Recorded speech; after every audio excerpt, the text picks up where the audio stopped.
All right, so this is the manga for April 2023. Um, this is a very interesting one compared to the last manga. Last one, I believe, was Aliens Area, Section 9. Very interesting stuff. Still watching those, still reading those. But this one is right up my alley. In fact, it's very much up my alley, and it's actually good. Um, After going through 20 different mangas and probably kicking to the curb five of those things.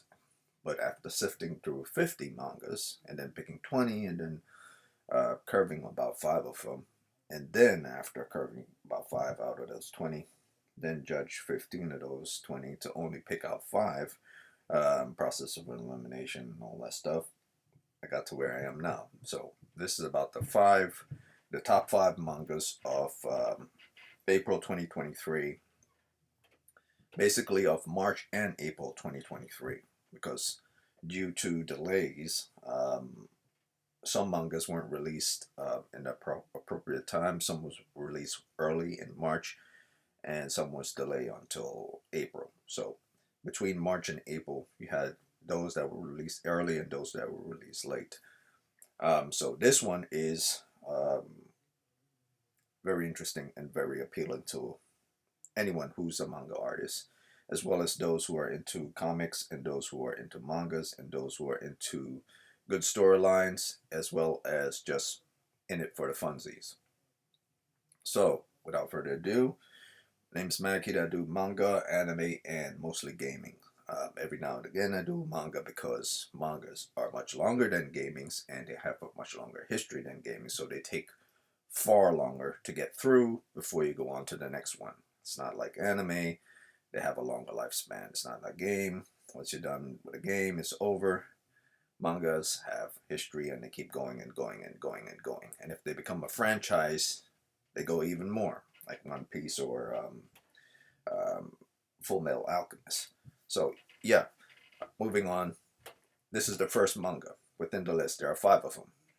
I'll get to each one of them, but this is the first one. Obviously, you know Araki stuff was going to be there, but I would say straight out from the beginning, don't expect too much from it, but at the same time, also expect a lot from it. So, these are the notes I put down for JoJo Kimio Boke Part 9, the JoJolands. And there's a specific reason why it's called the JoJolands, and I'll tell it right away to those who want to know why it's called JoJolands. And I'll get in deeper why it's called the JoJo's Lands later. It's JoJolands because this is supposed to be Araki's final JoJo manga. And he's going to throw everything, including the kitchen sink, in there. So it's not just going to be characters from other his JoJo stories popping up here. It's going to be possibly enemies from other JoJo stories popping up here. I don't know yet. But I do know for a fact that there are characters from other manga stories, other different parts, part 4, part 5, part 6, part 7, possibly showing up in this one from what I've heard. And also from what I've seen reading the first three chapters of this manga. So, one of the notes I put down on my paper is before I get into what JoJo is and what Araki has done, I will point out that Araki's a certain age right now. He's old, which means his speed and accuracy with regards to his manga is a little off now. I could see that when I was reading this. But that said, his story, his story is better this time around with regards to transition, in regards to what the overall stakes are, and his environment art is a little bit better than prior JoJo stories. So even though accuracy and characters seem a little off and weaker this time around in comparison to say a Giorno story, thankfully things are balanced off due to his age. So he's gained experience in how to tell his stories and how to transition panels and how to put them together. So it very much seems seamless when you're reading this in comparison to certain JoJo. It'd be like wondering what the hell is going on when you're reading it. So things seem to flow more in this one. That's why I like this one. And this seems to be more of a heist story rather than this guy's trying to be a gangster. This one is just trying to overcome Dio or something like that. This seems to be starting very slow, like most JoJo stuff, but it seems to have an overall purpose leading to something far bigger than the other mangas or the previous ones. And the settings and the environment is far more interesting, as well as how they're drawn and how they're captured within the panels. So, that said, um, we're going to move on right now. So, the next image that pops up here is powers that have form and shape but are invisible. They are called stands. They exist all over and always have. They're simply unseen to those that do not try to see them. A certain mangaka wrote this. If we know who that certain mangaka is, we kind of get a sense of who's going to show up. But then again, that's just hearsay. People will say it's Araki telling, or obviously it's Araki telling you that. So what that means is that this is never stated openly before at the beginning of any of the JoJos. It's very important because people had the sense that there are things around, but they always consider them to be spirits, energy, and probably ghosts and stuff. They've always had the sense, but that's not what Araki is saying. Araki is saying that people refuse to see them, even if they had a sense. So now people have, random strangers have the ability to see these things if they really want to see them. That people just in their mind decide to choose not to see these things. So that's something to consider. So moving on from that, we now get into the plot of the story. So the first image that pops up here is the image of a man, a police officer walking to a car, a specific van, or a truck. It's a truck with a surfboard in the back. So he's walking. He knocks onto the door, onto the window, and says, "Open the window. Show me your license and stuff." A girl is seen here, and we get introduced to our main protagonist and his sibling. And our main protagonist's name is Jodio Joestar. He lived in Hawaii. His friend and brother called Dragona Joestar. Dragona is not stated to be transgender, but it is assumed based on um, Dragona's image that most will assume he's a woman at first glance. Jodio, however, states that it's possibly due to the multiple cosmetic injections that he have. He'll state this later on. But this is Dragona. And at first glance, obviously you would think that this is a woman. It's not a woman. And you would never know that this is a woman. And that's one of the beautiful things about Araki. Sometimes he make characters feminine, but they could turn out to be male. And you wouldn't be able to tell that they're male or female until one is stated that they're male or female, or two, their anatomy starts to shift in their body due to stance or abilities and stuff. So they say, "Oh, that's a dude," or "Yeah," or "This person is doing certain things that wouldn't be considered feminine. Is this person a male or not?" So straight off the back within the first chapter, you know, Jodio states that his brother, Dragona, is actually a dude, but it's assumed that he's transgender. So Dragona gets frisked, and possibly in the worst way. It didn't turn out quite the way the police officer intended. So after getting frisked, our boy Jodio pops out, says, "Get your hands off my bro." I'm assuming the cop did something and felt something and realized, "Oh, okay, this is not a woman." So yeah, later on they explained that the cop discovered that it's a dude. He's a dude. Dragona is a dude. But he takes out the cops. They fall to the ground. And strangely enough, even though a lot of holes are in them right now, they're very much alive. So that's the power of his stance. It's like rain, or like snow, or like hail. It comes down. It's like weather reports ability, but what weather reports ability would full on kill you, this ability doesn't full on kill you. It gravitates you towards the ground with multiple like bullet shots or rain shots from the sky, and pushes down on you to the point that it basically crushing you towards the ground in multiple ways. So it's not like force of one low range force, like say from reverb. No, this thing is like full on rain everywhere. So if it targets you, it targets a wide range. Everyone within that wide range gets murked, but they don't die. So yeah, so it's like droplets you see falling on the ground from the rain, splashing on the ground. So their bodies form into droplets. Well, it's kind of forcing them onto the ground, but this is not killing them. So moving on from that, they escape, um, and it's so. I mean, and this one is not as strange as the other JoJo story, but it's also very strange. Dragona also has an ability, so it's assumed based on when you first watch the manga or you first read what's going on that right from the jump, everyone has a manga ability, and it's not high. They're not getting it. It doesn't reveal it later directly from the start. They have stand abilities. So her abilities to manipulate and move people faces or move things in reality from one place to the next.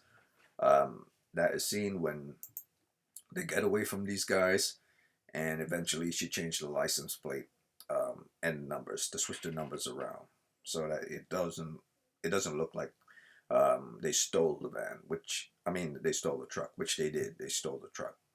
And the reason they stole the truck is because this is the story about a boy who wants to get rich quick so he can get out of his shitty life.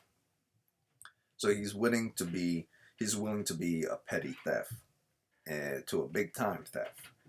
But he's not willing to go the mafioso route that Giorno went. He's just willing to accumulate as much money as he can to do what he needs to do to not having to do this type of work anymore to be a thief. But he's starting off from when he was very little to where he is now in a professional manner. So the one bad thing I would say with regards to, like I said, regards to Araki's work is his accuracy in his drawing. Now, if you look at the body anatomy of Dragona, the arms are extremely long and very lanky, and with proportion to the body, this seems off in comparison to where this is. It's like this is facing directly up this way, but based on the angle of her body going in this direction, it seems to be off. So I thought to myself that this can't be Araki. So either this is Araki getting help with someone to assist him towards his drawing, or this is full on Araki and his accuracy fell off a little as he got older. Um, but it's hard for me to think and to believe that that's the case. So I'm going to assume that either he was having a bad day here, or someone is assisting him towards doing this artwork. But it could be Araki, for all I know. But I ain't gonna fault him for like one image, not all of them. But some of them are off. So I think it's a age and pressure and deadline thing that's happening. Which typically happens to manga artists. So moving on from that, we go to the next image, and the next image represents her changing off things, license plate, because that's her abilities. Very much reminiscent of another JoJo character, from the past that had little helpers. But this time they don't assist towards bullets and other things. This one helped was shifting um, things from one place to another. And then we get to introduced to Jodio's mother and Dragona's mother. And we're told that she's a very hard worker and she wants to live a hardworking life and help and support her kids, and their sole duties to get her out of the life that she's living right now. So she doesn't know that they have these abilities, and they've kept it from her for years, I'm assuming. It doesn't state how long they had to stand for, but their intent is to get rich so that they don't have to have their mother work anymore. And of course, the description of Dragona and why Dragona looked the way Dragona looks is explained here. Dragona is 18 years old. She's Joestar. And that's another thing that hasn't been stated once I got past chapter 3. I don't think it's going to stay for a while. And that's a good thing. You don't have to give everything away in any manga. It could be at the halfway point before or even after they met the antagonist of the story. So, not all the time you have to explain why their last name is Joestar, but eventually they'll have to explain why their last name is Joestar. So, I'm not rushing to get to the reason why Jodio and Dragona inherit the Joestar name from their mother. So, who is Jodio's father? For the reason why the mother carried the Joestar name. So that will be very interesting because it seems more like this is a passed down thing from parent to kids rather than someone shot an arrow into them. This might be something that was triggered simply from the Joestar bloodline, and which seems more obvious because it hasn't been stating it yet. So moving on from that, we get into another scene where Jodio is on the bus going to school. If you don't believe that, he's a high schooler. He's 17. So he's still going to high school. But why he's riding a bus, I don't know. But he is. So he's going to school on this bus. He meets this guy. A big fuss happened in this bus. Calls the guy an asshole. Next thing you know, we see the guy walking away and another guy walk by. The guy says, inside the rain gutter. And the guy goes with the messed up hair and like the little hoodie thing, half hoodie thing on his head, with the spike hair at the front, goes towards some rain gutter, and it's discovered or it's stated later on that this guy, not the one with the hat but the other one, are in cahoots with Jodio. So that little thing on the bus was simply a little ruse. He was trying to pass Jodio money because they're all thieves. The guy in the hat's a thief, this guy's a thief, and they've been doing it for quite some time, to the point that not a lot of people in the school, if not no one in the school, knows that this small crew does theft on school grounds as well as off school grounds. Moving on to the next, Jodio then describes that he's not that type of person in society. He compares himself to this guy and says, well, the reason why this guy gets treated like shit is because he lives a certain lifestyle, but I didn't raise up in that type of lifestyle, so I live this type of lifestyle so I don't get picked on. And people are less likely to not pick on you when you decide to be more chill. If you decide to be too upstandard of a citizen, people are more likely to mess with you. What Jodio doesn't understand, that balance don't work that way. If you're more, the messed up type, willing to be chill and hang out with certain type of people, eventually you'll attract even the worst type of people who those people hang out with. Because people who are messed up, or people who are chill sometimes, don't have the common sense to know danger. And those who likes to manipulate those who don't understand the common sense to have danger, or what danger or dangerous people are like, are most accessible to be influenced by them. Thus, he become influenced. So he's right. He's right about being too uptight and too standard and too following the rules.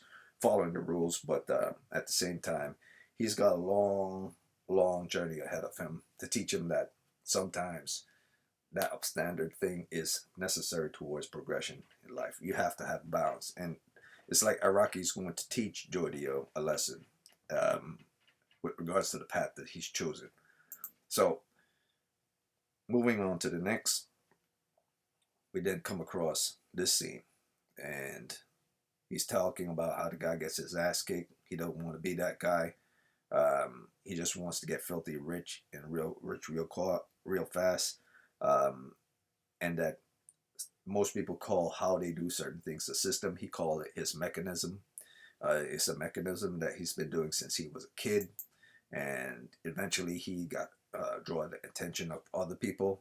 One such person was a guy named Paco Avantis, who was also petty theft, but he became like very narcissistic with regards to his theft. You could basically call him a kleptomaniac eventually to a certain degree. Stealing became a norm for him. It was part of his life. If he doesn't steal, he doesn't feel good. Something like that. Eventually, he also has a stand. Basically, everyone Jodio hangs out with has a stand.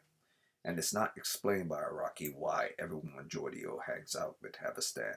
But it is, I mean, it's assumed that we're dropped into this story at a certain period in the story. This is not the beginning of the story. This is not how someone got a story. We're dropped into the story at a certain period where these people all met. They've been doing this for quite some while, and it's been going on for quite some time. So this is like you're dropped right in the middle of a story, not the beginning or close to the middle. I mean, or close to the beginning. This is like right in the middle of a story, or coming close to the middle of a story, but not exactly at the middle yet. So we basically skipped over the beginning of the standards of how a story would be and went straight into the meat of things. Moving on to that, we then see the principal from the school walk into this little boutique, this clothing boutique, and you would think the principal is here to try on something, which the principal does say, um, but the principal goes in the back. And then it's assumed that the principal wants to try something on, and she wants to do this and that, but that's not the case. The principal is actually on down low the boss of the boutique. This is her side hustle, and she also is fully aware that uh, the people who work for her in this boutique have stands, or at least it's assumed that she knows that these people have stands, or it's assumed that she knows that they're good at stealing. Does she know fully well that they have stands? It's not stated yet that she knows she's fully aware that they have stands, but it is stated that she knows that they're a thief because she tells them to go and steal something. In fact, she not only tells them to go and steal something, she tells them to go and steal something from a very particular person that's extremely rich and visit the Hawaiian Islands for vacation for like 1 or 2 days. Um, and this person has a 24 karat diamond, which is worth about $6 million. So they're going to heist this. So this is a heist of this person's house while this person is away, or while this person is in the home, but a different section in the home. However they're going to heist it, they're going to heist it. But this place is not located anywhere within the vicinity of where they are. This place is located on an island away from where their Hawaiian island is. So they have to take a flight and go to from where they are in Hawaii to the other island over here. And that's where the person's vacation. So it's within the Hawaiian Islands location area. So they're in Koha right now. And so they need to get to this. So they're going to catch a flight, go over there, rob the guy, come back, and then distribute the money to each and everyone. So Jodio will get 120K, I think, and everyone else gets 120K. So it's split pretty evenly. So he's all about it. That's fast cash for him. And then this dude is invited to the party as well. They're surprised by this. They thought this is only a job that requires like 3 people, but 4 is going to be introduced into the whole thing. Eventually, at the end of the first chapter, Jodio said, well, this is what I was assuming, that since we're professionals at what we've been doing for years, and he's been doing this since he was a kid, and now he's like a full-grown teenager, and they have stands as well, so no one would know because no one's supposed to have stands. At least they don't know that. They thought it would be an easy peasy job. Mild security, even if it was heavy security, it wouldn't matter because they have stands that could stop anyone, even people who are professional killers. But they don't know about people who are professional killers who have stands, or people who have stands in general. They only assume that they are the only people who have stands. They haven't met other people around the world yet. So this is another group of people who are unaware of others who have stands. at least they're informed that they're the only people who have stands. They've never met anyone beyond Hawaii anyway. They've always been in Hawaii. At least it's assumed that there's always been in Hawaii. So they decide to go to this place. But before they go to this place, you know, Jonah decides to get his little hustle on and sell stuff on school grounds. Um, Meryl May, who's the boss of the boutique as well as the principal of his school, which is very fascinating. Probably how he got recruited to be a thief for the boutique because went to the same school for which the boss was actually her main job was a teacher, which is his boss Meryl is completely corrupt. Should have known that she was corrupt from the jump because she is humongously tall and humongously like big boned. So yeah, she's not like the type of person that you would figure would get off her ass to do a lot, but she does it through other people. So the typical situation that Giorno had to face before in JoJo Bizarre Part 5. So this is another asshole that I'm pretty sure is going to betray Giorno and the rest in the long run. And pretty sure he's going to do that and screw him over by using one of the other stand users, which is probably the most obvious one I probably know. I won't say who that is.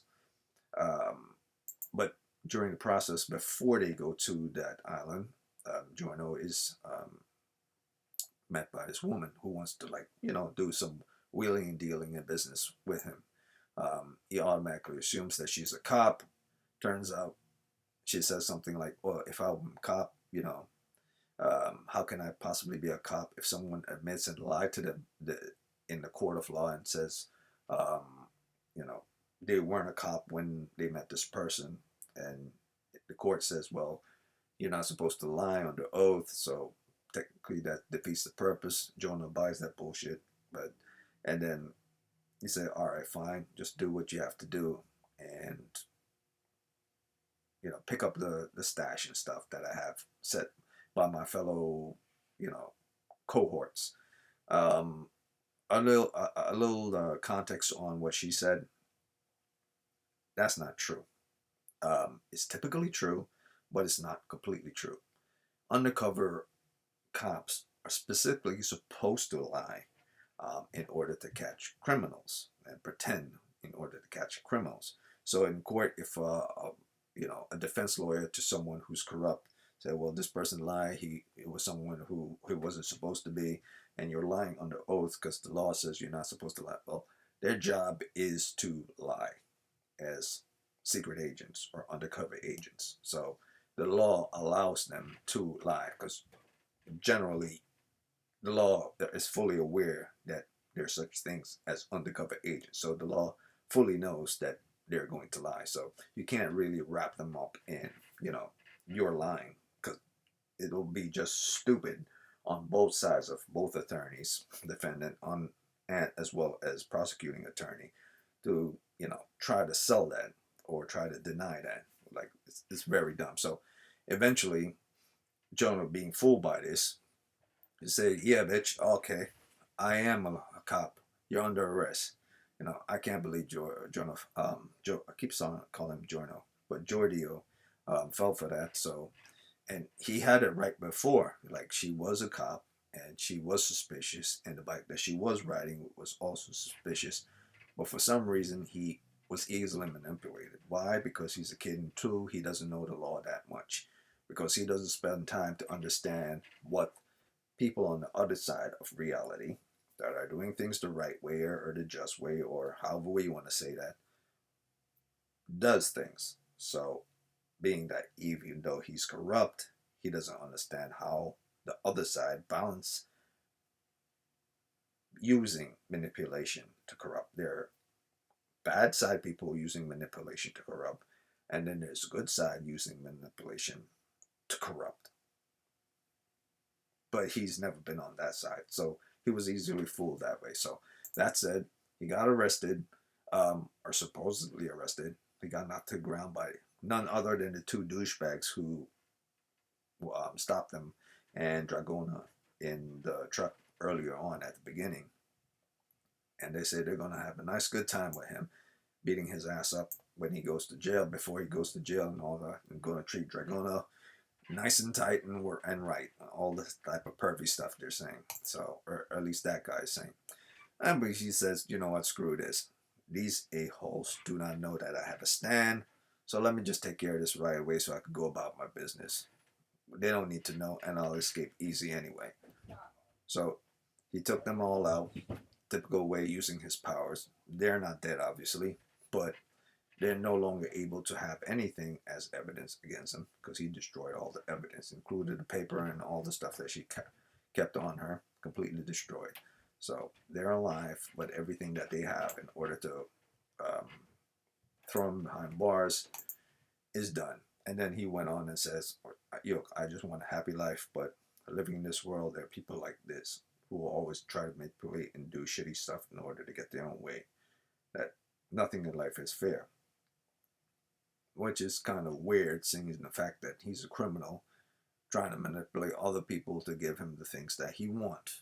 So there are two things that Rocky is showing right here. One, the shitty people who are on the good side, who are doing things the wrong way, but at the same time they are doing things the right way to catch criminals. And two, the shitty things that people doing on the bad side in order to get things which are the wrong way, but at the same time they want to have a good life and get rid of other shitty people who are also doing things the wrong way in the bad sense. So it's kind of like a slowly separate. There are two sides of a coin happening here, and at the moment you don't know which side Jodio is going to lean towards as the story progresses.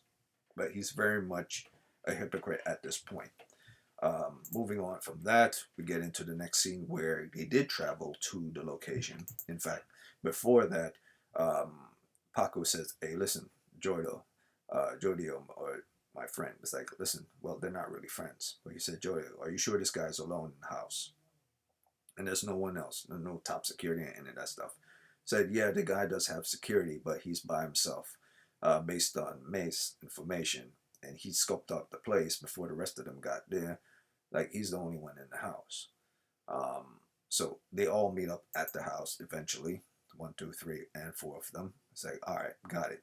They're ready. They're ready to infiltrate. They're ready to go through. The guy's in the swimming pool area right now. Once he swims and he's busy swimming, he won't be inside the house area. With our stands, we could get in there real quick. Swish, bam, boom. Get everything done and over. No one would know we're here. And Mr. Genius over here, who's also with them, who's possibly the person I suspect to be working with May and probably betrayed him. I said I wasn't going to say before, but this is the person I assume is going to betray them, or it might actually be Paco, but this guy gives off the sense that he will turn against them more than anything. And so he has a stand as well, and his stand take out all the cameras. So no one would know that they're there. So once they go into this place after this, lo and behold, and this is the end of this story, the person that's swimming in the pool is someone that Jodio knows. Because Jodio used to read a lot of mangas and was into a lot of mangas and into anime and stuff like that. He didn't say anime, but said manga. And he knows about this artist. He's a world famous artist. And boom, lo and behold, that mangaka is someone we all know. Why is Rohan swimming with this on his head? I don't know. But if he didn't swim with it on his head, you wouldn't know it was Rohan. So this has got me extremely excited and tells me, based on what Araki says, this is his last manga, as well as the title of this JoJo Bizarre adventure called JoJolands, which means it didn't say JoJo Land, it says JoJolands, and it has the word JoJolands attached to it. That's the main title. It didn't say, Diamond is Unbreakable, or it says Stardust Crusade. It says JoJolands. This is the first time in his manga that the title of his JoJo Bizarre Adventures, his main title, or his subtitle for the story is JoJolands, where the main title and the subtitle are both the same. That's very important. And the fact that Rohan is here is not too often when, um, Reverb showed up in Giorno's story. And Koichi showed up in Giorno's story with Reverb. Not that big off, and not that big a deal either. But what is big a deal is that part 4 is Araki's favorite JoJo manga. And we learn of this in part 8 as well, mixing up the characters from Josuke within part 8. So I have a feeling, and this is just an assumption, that multiple characters, because it's called JoJolands, are going to pop up in this manga. Because if this is truly Araki's final JoJo story, multiple characters are going to show up in JoJolands. And that's not the dudes that are still stuck in the past, or like Steel Ball Run dudes. No, I'm talking about dudes that are still alive from Stardust Crusade, which there really isn't a lot, if not any, because apparently JoJo died as well, or maybe he came back to life in Stone Ocean after everybody got murked. Spoiler alert for anyone who's never saw the anime or read the manga of Stone Ocean. People got murked. That story didn't end quite well, but at the same time, they were alive in kind of like an alternate reality or redone reality. Basically, how Diamond's Unbreakable, how Kira had the ability to rewrite reality towards the end of Diamond is Unbreakable. It's kind of like something like that. So Rohan is here, and if Rohan is here, then that means my boy Josuke is going to show up. And if my boy Josuke is going to show up, my boy Koichi is going to show up. And if Koichi is going to show up, then possibly Giorno is going to show up. Because Giorno is attached to Koichi. But a lot of people are saying Giorno is probably not going to show up simply because Giorno is busy doing mafioso stuff. And they are not about, helping or making things right in the world. They're about, keeping the mafia alive. But if these guys are thieves and they are about robbing people and getting in the wrong crowd, that wrong crowd might lead to actually join those people, gang types. So Giorno might actually show up in this as well. And not just Giorno from part 5. If not someone from Giorno's crew, if not Giorno. People from Stone Ocean might show up as well. I know technically they died and then they came back to life. But if they're back to life and reality was rewrite so these people could survive, then those dudes are going to show up as well in here. It's called JoJolands for a reason. The only people I believe that won't show up are the people from Steel Ball Run, because that's supposed to have been in the past, a story in the past, like a Wild West type of thing, or alternate reality type of thing. So they're in another reality. But part 4, part 3, how it goes, part 1, part 2, part 3, part 4, part 5, part 6, with the exception of part 7. No. Part 1 was in the past. Part 2 was also way in the past. Okay, so from part 3, because the dudes in part 3 has to be old as hell right now, but they'll still be alive. Part 3, part 4, part 5, part 6, part 7 was a Wild West type thing, so skip part 7, part 8. So there are 5 different stories of JoJo stories of individuals that might pop up from those 5 different stories. Because technically part 8 is kind of like an alternate reality. Actually, no, now I think about it. If part 8 is kind of like an alternate reality type thing, they might not show up from part 8 either. So the only people that might actually show up to this whole JoJolands thing, the various different JoJolands, reality, because these people have powers, so they could break reality and stuff, as far as we learn in JoJo. things cannot stay stable in JoJo Bizarre World. So if dudes from part 3 show up, part 4 are obviously going to show up because Rohan is here. Part 5, part 6, maybe part 7, and maybe part 8. But for a fact, I know dudes from part 4 are going to show up if Rohan is here. That's a fact. And if dudes from part 4 are going to show up because Rohan is here, guaranteed Jotaro is attached to those people. And that means if Josuke shows up to save Rohan, or Kurishi shows up to save Rohan, or to investigate Rohan, if Rohan gets murked here, then the entire JoJo crew is going to show up. They're going to show up on someone's doorstep and say, "What's really good? I heard you murk our boy Rohan." So, Stardust Crusaders people might show up if a few of them are still alive. I know Pornmouth is a turtle right now, so I don't know about that. Jotori got murked, but he came back to life, so I don't know about that. But guaranteed dudes from part 4, possibly dudes from part 5 and part 6, and maybe part 7 and 8. If I'm wrong about everything, one thing I'm not wrong about is dudes from part 4 are showing up, simply because Rohan is showing here. That's a fact. So unless Rohan is a one-shot, and why just use Rohan if you're not going to invite the rest of the, Josuke crew to show up? Makes no sense.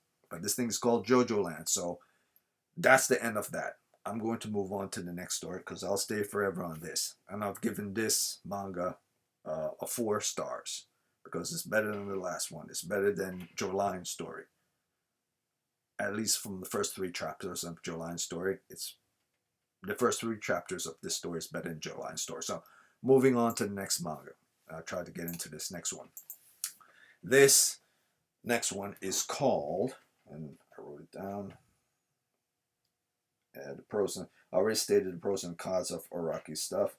The pros were better than part 5 introductions, and better than part 7, mainly due to the police scene and the heist plan scene. And my cons for this story specifically was Araki's artwork being a little off, but that's about it. It's probably mainly due to his age. But moving on to the next story. The next story is my favorite one above the rest. So you might assume that it's JoJo, but it's not JoJo. My favorite one is called... scrolling through this. Chimeratica. No. That's not my favorite one. My favorite one's the one I gave 5 stars. And my favorite one is called Kisaragi Ibun. So what's on the screen right now is Urban Legends, a modern story of obscure origins with a little or no supporting evidence that spread spontaneously in varying forms. So this is a story about urban legends. This is a story also about monsters. Now, why one of the reasons why this is on my list is because this feels very much like a Persona story. Like a Persona 5 story. This also feels very much like a cult story, which I should point out is something that's featured within Shin Megami Tensei Nocturne. So this feels like a combination of many things. This feels like a combination of Persona. This feels like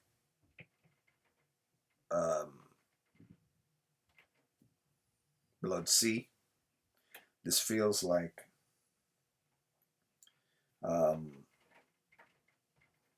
Vampire. This feels like Future Diaries. And this feels like also something else that I'm not reading. It's a combination of many things. It feels like many things, but done in its own unique way, and has a healthy lore and has a great beginning. So this is called Kisaragi Ibun. It basically is called Strange Tales of Kisaragi. And if you don't know, there's something called the Kisaragi Station. And it's an urban legend about a train that goes to a station. And you get trapped on the train and you get to this other world. And the station that lets you off is this other world. realm, like a Twilight Zone type thing, and it's called the Kisaragi Station. So this is Tales of Kisaragi. So the very first thing that we will see here is this title, and the very next thing you see is our protagonist. Now, our protagonist is a very shy girl, but she's not completely shy all the time. She's only shy partially of the time when she's into her own stuff and when she's into a world that she's trying to live in and to try to enjoy. She's very much to herself. When she's pushed to a certain point, the very much that shy side of her goes away. Now, to start it all off from the very beginning, we were first introduced to this character playing guitar inside of a little peaceful room. Well, not really peaceful. They're playing music and it's loud in a nice little guitar performance area for a group of people. And she's enjoying her life playing with this group called Wolf of the Void, a small band, young indie band, and she's describing how she enjoyed her life, blah blah blah. And though she's weak and though she's an introvert, and though she can resist and lash out when she needs to, at the beginning it doesn't show it that way. In the beginning, it just shows you um, the world and the life that she has before things went topsy turvy for her. So the next scene we see is her speaking about the band broke up 3 months ago. So we're now kick-started right into the future, or pushed right into the future, and how her life is kind of went downhill a little bit because of that. And the next thing we see from right there is that she can't depend on her father because during that period, from when she was playing in the band to where we are 3 months later, her mom seemed to have disappeared, went missing, and she doesn't know where her mom is. But it's been like a good 3 months now since then, or it's assumed that it's been 3 months now because it's been 3 months since our band has broke up, and it probably happened 3 months ago. So the next scene we go into, um, we get to see her nemesis. Our nemesis is a girl called Sakai, and Sakai has always been like this problematic person. She's always picked on her for some reason or not. I don't know. It started about 2 or 3 months ago that Sakai started picking on her. Kind of around the same time that her mother disappeared, but it's not explained at the very beginning why that is, and Sakai herself doesn't explain it to her, but she frequently, whenever she sees her or sees or meets um, the protagonist, Yuri, she decides to wail on her, beat the shit out of her for some reason, and we don't know why. We just know that she does it on a regular. Um, Moving on from that, we then go into a scene where Sakai decides to stop and go back to class. And then we see, you know, the protagonist saying, "Hey, listen, I don't have it in me to keep fighting. I'm thinking I'm done right now. My mom's gone. My father's never around. I get beat up and bullied in school all the time, getting punched and kicked. Um, my band broke up. No one listens to my music. So my life is pretty shitty right now.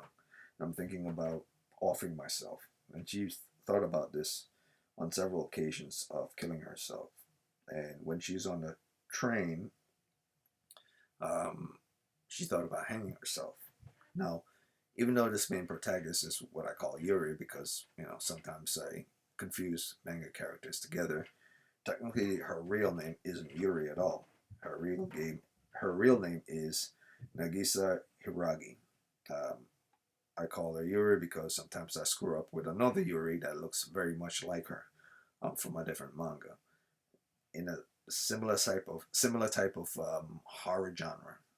Sometimes she looks kind of like the Yuri I know from a horror genre, but this is Nagisa, and Nagisa, like I said, is shy when she needs to, but she will lash out when she has to. So one day she's stuck on the train thinking about offing herself, and then everyone exits the train, and she's the only one on the train, and she has her headphones on, and she's in her mind, and she said, "Well, maybe we'll be better off without me in it." But she's the only one on the train, so it's assumed that because her life is so shitty, and because she doesn't want to live anymore, and she doesn't care if she dies and stuff, it influenced this Kisaragi Station, or influence this other side of reality to pull her in because she's alone by herself. And if she goes missing, no one would care. And she's fully aware of that. So that kind of feels like she's inviting something in, or into inviting strange phenomena to happen. But just because you believe that you want it to happen doesn't necessarily that's going to happen simply because you want it. So this is happening, and she gets transitioned and pulled into this station, possibly because she wants it to happen, or possibly because this happened, regardless whether she wants it or not, if you're in the train by yourself. So even if you're having a happy life and you don't want to get off yourself, maybe that's what happened, but I do not know. Maybe one of the personalities of being sucked into this world is that you have to have a shitty life, or you have to be invisible to the world or not matter. Moving on in the story, she just finds herself in this, after she get off the train station and she's still in Shibuya. Like, wait a minute, I thought I left Shibuya. But apparently she's still in Shibuya. She exits out. She's at a station called Kisaragi Station. And she turns around, and lo and behold, these black objects with piercing eyes are looking at her. They don't have any physical forms like human. They only have piercing eyes. She freaks out. She takes off, and she receives a text that's saying, can you perhaps hear the sound of drums? She doesn't know who this person that text her is. Oh yeah, and one other thing, tweets exist in this world, which means Twitter exists in this world. So apparently, Twitter is a thing in this world as well. Why, I don't know. So she doesn't know who this person is, but he's very suspicious to her and asks her, do you see, the Kisaragi Station? Do you know where the Kisaragi Station? Does it say Kisaragi Station? She says, yes. It's like, oh, that's what I fear. You've been stuck at the Kisaragi Station, a place that is stated to be an urban legend, blah, blah, blah. And she says, there's no way, because she kind of knows about this, but she never believes in it. And it's explained through the author, and I'm assuming it's the author, not the artist that did the text work for this, the writer for the manga, is that it's a fictitious train station that became popular on the internet in the 90s. There are many similar urban legends, such as, Kisokino Omiya Station and Kyokutou Station. Various urban legends about train station that goes to another world, but Kisaragi is the most popular one. And this has been around since, as urban legend says, since the 90s. So that's something to consider. But out of these two stations, Kisaragi is considered the worst because one is the most popular and two is the most bizarre of all the other two. So she just happened to have popped up here. And then she received a lot of views from people that say, wow, you got stuck in this place? Seriously? I don't think that exists. So for some reason, she starts to get texts from strangers, probably watching her video recording where she is right now, because she was recording where she is and being stuck here. And people are saying, wow, you're stuck there. I never believed this place exists, but apparently it is. So people are seeing this from the other side of the world, or at least someone's gaslighting her. But I doubt it. They're actually seeing this. So how this is getting transmission to her phone to the other, to the real world, is something that has to be explained in later chapters past chapter 3. And so her phone is dying and she needs to recharge her phone. And then she accidentally hits against a soda can or a type of can. And then all of a sudden, the things with eyes, the walking people with eyes, they spin around to see her. So apparently, these creatures, they never paid attention to her before. When she was walking in the city, walking from place to place, trying to find how she got here. They were all walking by her, around her, Every single one of them were ignoring her before. But the moment she kicks a can, it kind of triggers them. And she was saying, well, they didn't react before when she was speaking to herself, or when she was walking, or when she was making noises, or high breath noises, or breathing hard. So why are they, or even when she was stepping around, so why are they bothered by her kicking the can all of a sudden? So that's something strange that has to be explained in the story. Why certain sounds attract these things and why other sounds don't attract. So she find a charge station. She charge up her phone, and apparently, an outlet in this world is no different from an outlet in reality. So she's able to finally charge the phone because apparently electronic devices work regardless in this world, whether you're here or whether you're there. So power works in this world, which means there's magnetism in this world as well. And someone's feeding the outlet to exist in this world. Or maybe this world is siphoning off reality. It's not explained. So eventually she thought she saw someone, and she walks up to that someone. And she thought that someone is a person, and it turns out that someone is not a person. It's a creature. It's not explained what this creature is, but it's assumed that this creature is a resident of this place. Possibly more creatures exist like this around, but this is the first actually physical creature that's not a shadow that she saw, and that looks different from the shadows and moves different from the shadows, but resembles that of a human form, but it has a big head and big eyes, like a bobby head thing. And she runs away. The things try to follow her, find where she is. She hides in a bathroom or in a secret area, and eventually she saw someone walking up the stairs with a ringtone. So she follows that person, and lo and behold, that person turns out to be um, Sakai. And why is it Sakai? I don't know why it's Sakai. That's something the manga artist will have to explain in later chapters why it chose Sakai. Because Sakai is like the total opposite of where of our girl, our introvert girl right here. Or maybe that's what the manga artist is trying to fool you. Maybe he's trying to make you believe that Sakai is an extrovert type that just like to pretend to be an extrovert, but typically she's an introvert type, and that she also doesn't have anyone, and that she also has someone that's missing. Nothing is explained about Sakai as of yet, but Sakai is trapped in this place with Nagisa. So Nagisa gets pissed off when Sakai try to bully her again in this place and say, knock it off. I don't know why I'm here. I'm not the reason why you're here. And I'm assuming that Nagisa slugged her. And this is one of the moments where like the introvert side of Nagisa goes away and the more extrovert side of Nagisa comes out, and she's more violent. And this is the kind of Nagisa that stands up for herself rather than, keep to herself. So one thing I like about this story is that the character arc of Nagisa is fleshed out from the jump. It's not that it's slowly I mean, it is slowly progressing, but it's progressing steadily per each, I would say per every 3 or 4 pages. So as you go along in the story, there's just a tiny breadcrumbs of something that's introduced new about Nagisa. And as you go along, she totally shows a part of that through her behavior, whether it's to go introvert more or to go extrovert and to conquer those introvert feelings.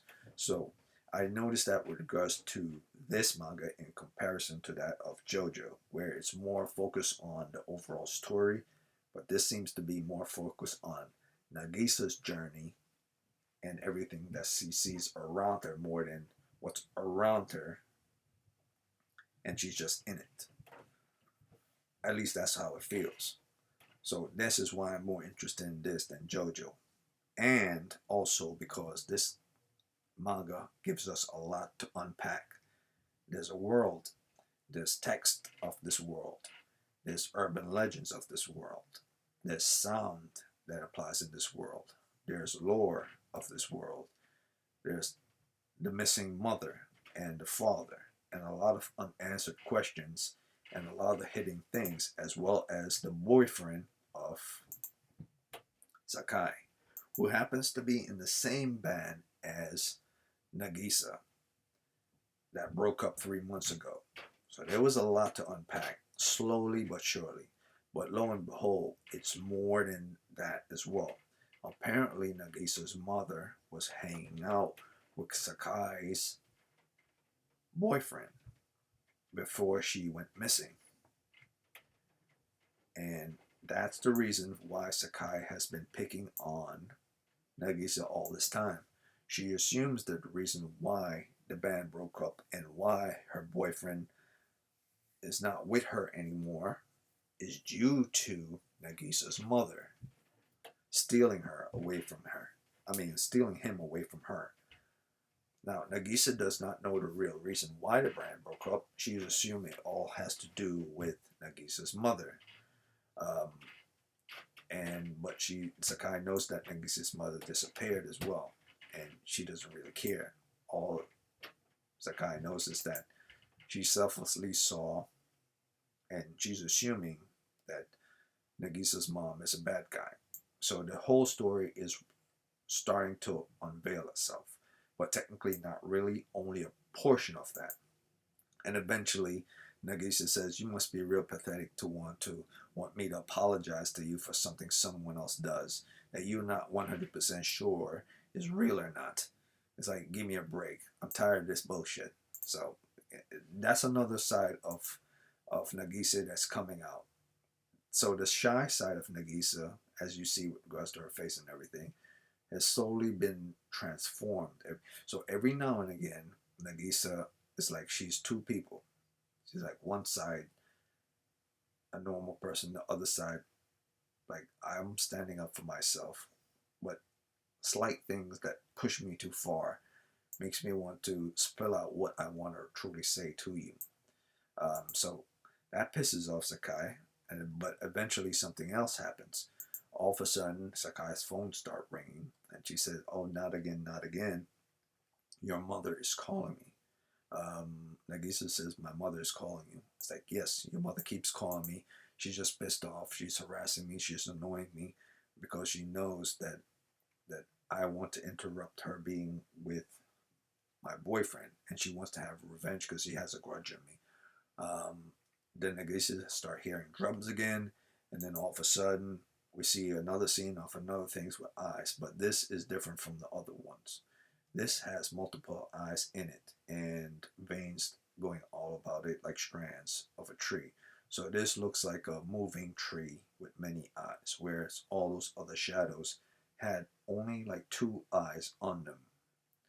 So this can be, I'm assuming, and this is just a wild assumption.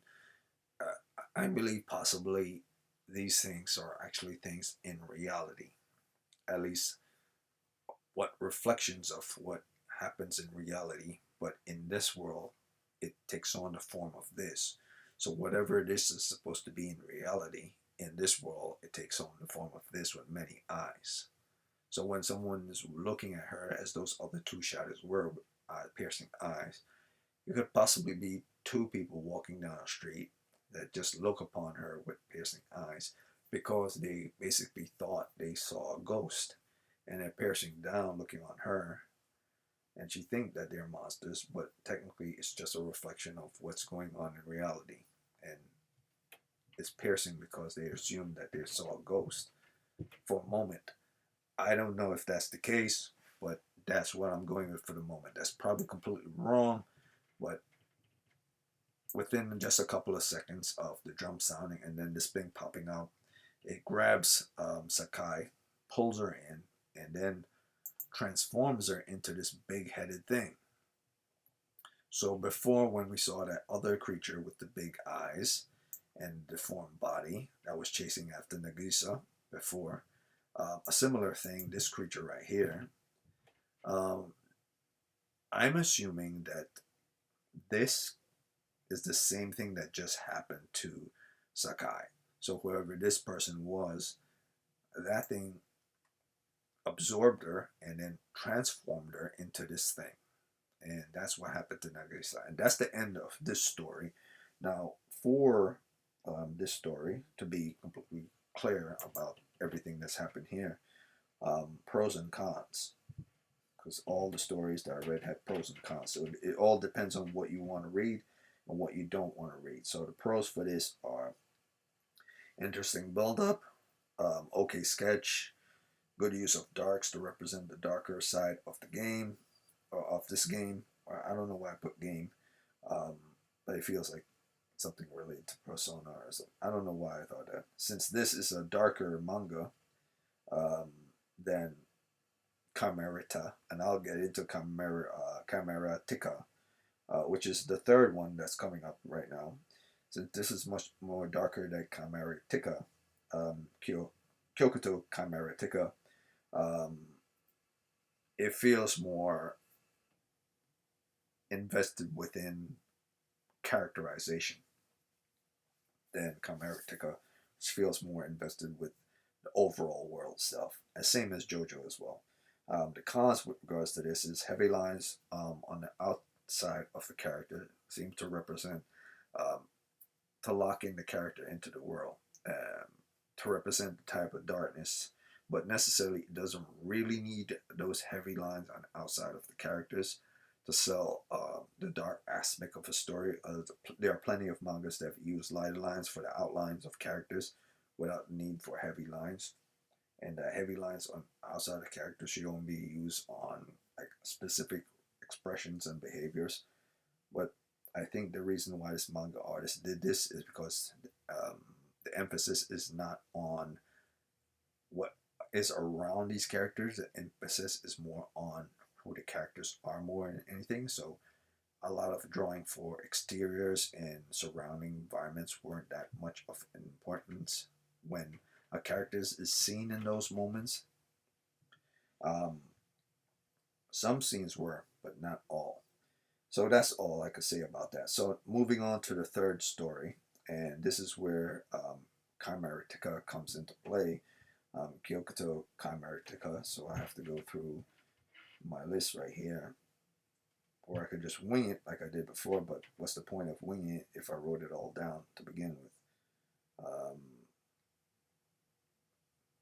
Ibun Chimeratica.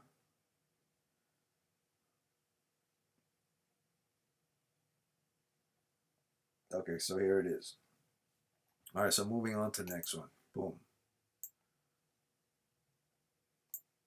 There you go. Okay. So the next story is called Kyokutou Chimeratica. It's kind of a strange name, but you'll get a hang of it. Or if you don't want to call it Kyokutou Chimeratica, you could call it just Chimeratica. But it's called Kyokutou Chimeratica. And before I start to describe the plot of this, the previous one, which is Katsuragi Ibun, or Tales of Katsuragi, I gave that a 5 stars because there's so much to unpack. There's so much going on within the story, and even though there are too much heavy lines, as a total of what's going on and why it's happening and what's being revealed and what's being kept from you, it's very good. It's very good story development and very good distribution of transition of scenes and introduction of characters and not giving too much and selling certain things when it needs to be sold. So it's done very well. The story is done very well. And how the manga is done and distributed is very well. And the fascination of that world is done very well. Now, I would say the same for this manga right here, Chimeratica, with exception to there's not too much heavy focus within the character himself. Yes, the character is shown to be have a type of arc to them, but it's more like an arc to them in what's happening in the world right now, rather than they have an internal monologue or a description or behavior of their past as you get to see as you're watching each moment with this character. And I'll get into that as my notes is like this character has a lot of meat to it, but there is something off about this protagonist. She has an arc, but it's related to life that she has now rather than who she is internally. I don't fault it, but I also wrote I don't fault it for that because the character does not need to have an internal monologue to sell the story, to have an arc, and that's true. It's not every time when you have like someone who has complex character to them, they need to have some type of internal monologue to for the audience to know that this person has more meat to them because they're giving you information of themselves from their minds. Sometimes they don't need to have that. Sometimes it could be done through the behaviors of their interaction with other people, and that's what's happening here. So the first scene, we see her on top of this thing, and she's hunting this um, creature called a chimera. And this chimera is like a lizard type creature, like a iguana or like a small mini dragon. At this scene, I thought it was kind of off because I didn't know where the tail of this creature was swinging. I thought it was swinging to the left. I thought it was swinging to the right. So that's about the only thing I found wrong with this anime, and that's the reason why I took a picture of this. Is because I can't tell the direction for which the intended impact was supposed to go. So it's not done well. So that's one of the faults in regards to this, and probably only one of the few faults I found in regards to this manga. So getting deep into the story starts with a hunt of a creature. The creature is what we see here. The piece gets defeated by a protagonist and then ends up in a town. So this is the beast. She jumps up top of the beast, the chimera, and this is an amphibian type chimera. The distance between her and this creature is nicely done.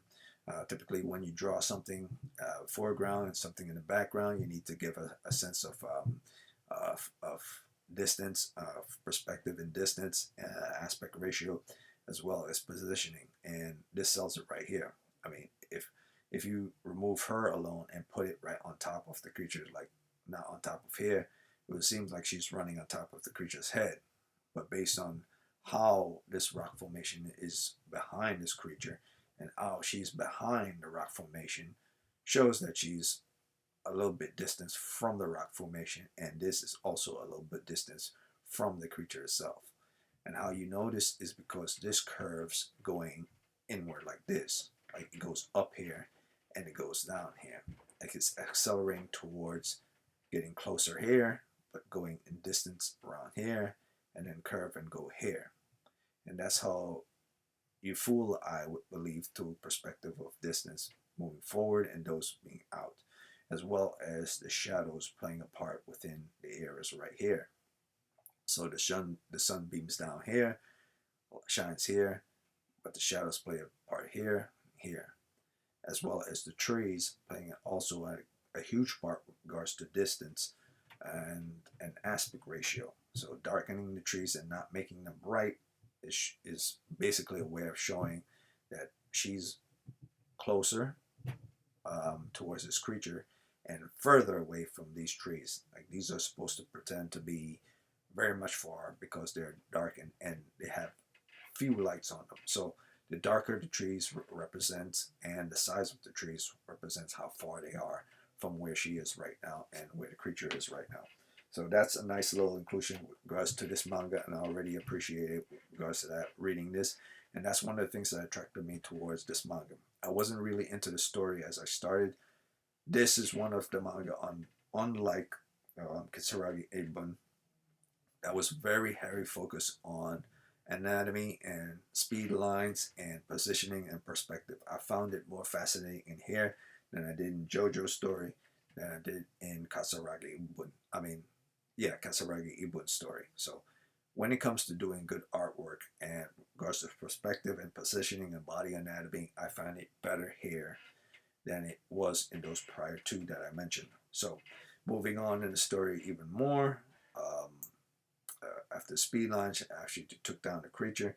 And in order to take down one of these creatures, you have to use TNT or explosive. So she took some explosive out of her bag. She pulled the pin. This is like a grenade, but it's more like plastic explosive. This is trigger for plastic explosive. She threw it in the creature. The creature exploded.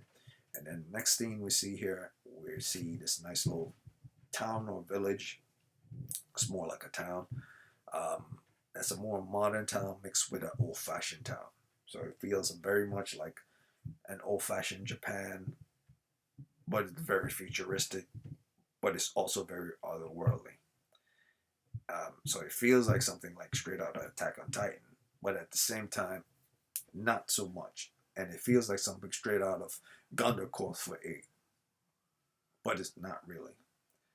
And how you know this is because as she walks inside the room and she put her weapon on the wall, which is a typical thing you see in any old-fashioned manga or current manga, even if her weapon was made of a lightsaber and she put it on the wall, that's not the big deal. What's the big deal is her surrounding environment looks like this. Like it's something like from an old-time village back in the past, but the interiors of the rooms inside of these various different houses looks like this. So each of these houses on the exterior look like something straight out of a Mexican standoff movie, or Fistful of Dollars. It looks like an old-fashioned Fistful of Dollars house from the 19th century, 19th century America, when cowboys were still a thing. These feels like houses from that time period. But internally, the internal parts of the house feel like modern day appliances and modern day equipment. So it's a mixture of modern day society meets old-fashioned society, and they're melded together in this fictional world. So if anyone asks what Chimeratica's artwork is like, it's like mixing 19th century art with 21st century art. Like the modern 21st century, how interior design looks, and how interior design of the 19th century looks, and how exterior design of the 19th century looks, and 18th century, and how exterior design of the 21st century looks. So it's a mixture of both. Moving on from that, we see the character. We haven't been given a name of this character yet because it's not needed every single time in every manga to be given the name of a character. Certain times a situation needs to pop up for that to happen. So this person is just chilling. No name to this character. No description of what this character is, who this character is, who her family is, or anything. All we know is that she's a hunter, and she hunts chimeric, and chimeras are a thing in this world. And when she defeats a chimera, she gets to have a little bit of money so she can buy food and fix up her house and purchase more things to stabilize her life inside of her home. So she has food here, she has drink here, she got a couple of beers or sake or whatever it is that she drinks, but it's alcohol, it's booze. So it's food and booze. She's relaxing on the rooftop area of her house,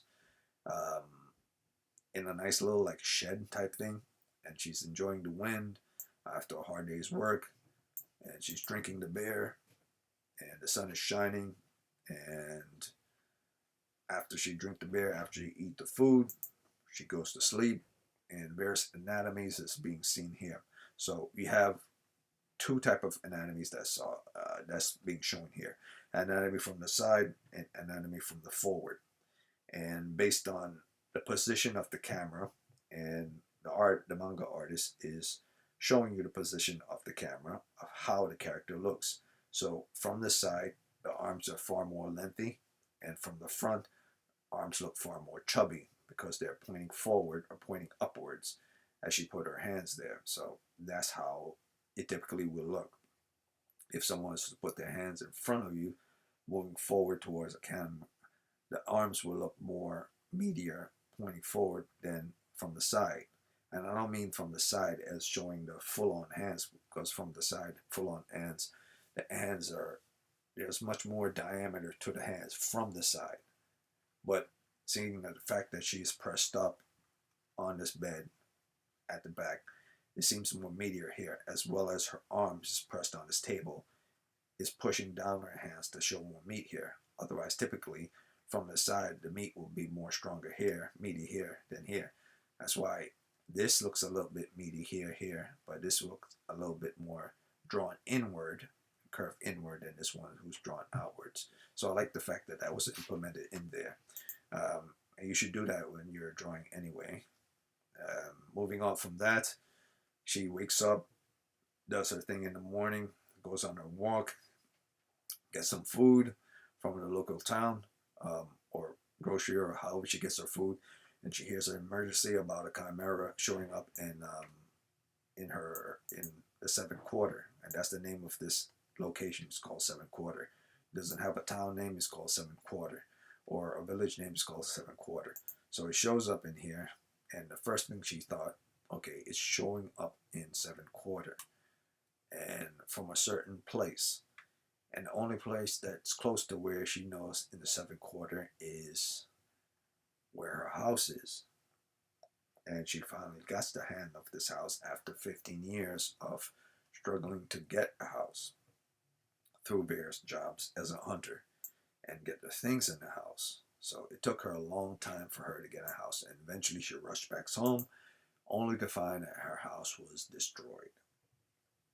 And defeated by this fact, she becomes enraged and attacks the chimera that destroyed her house.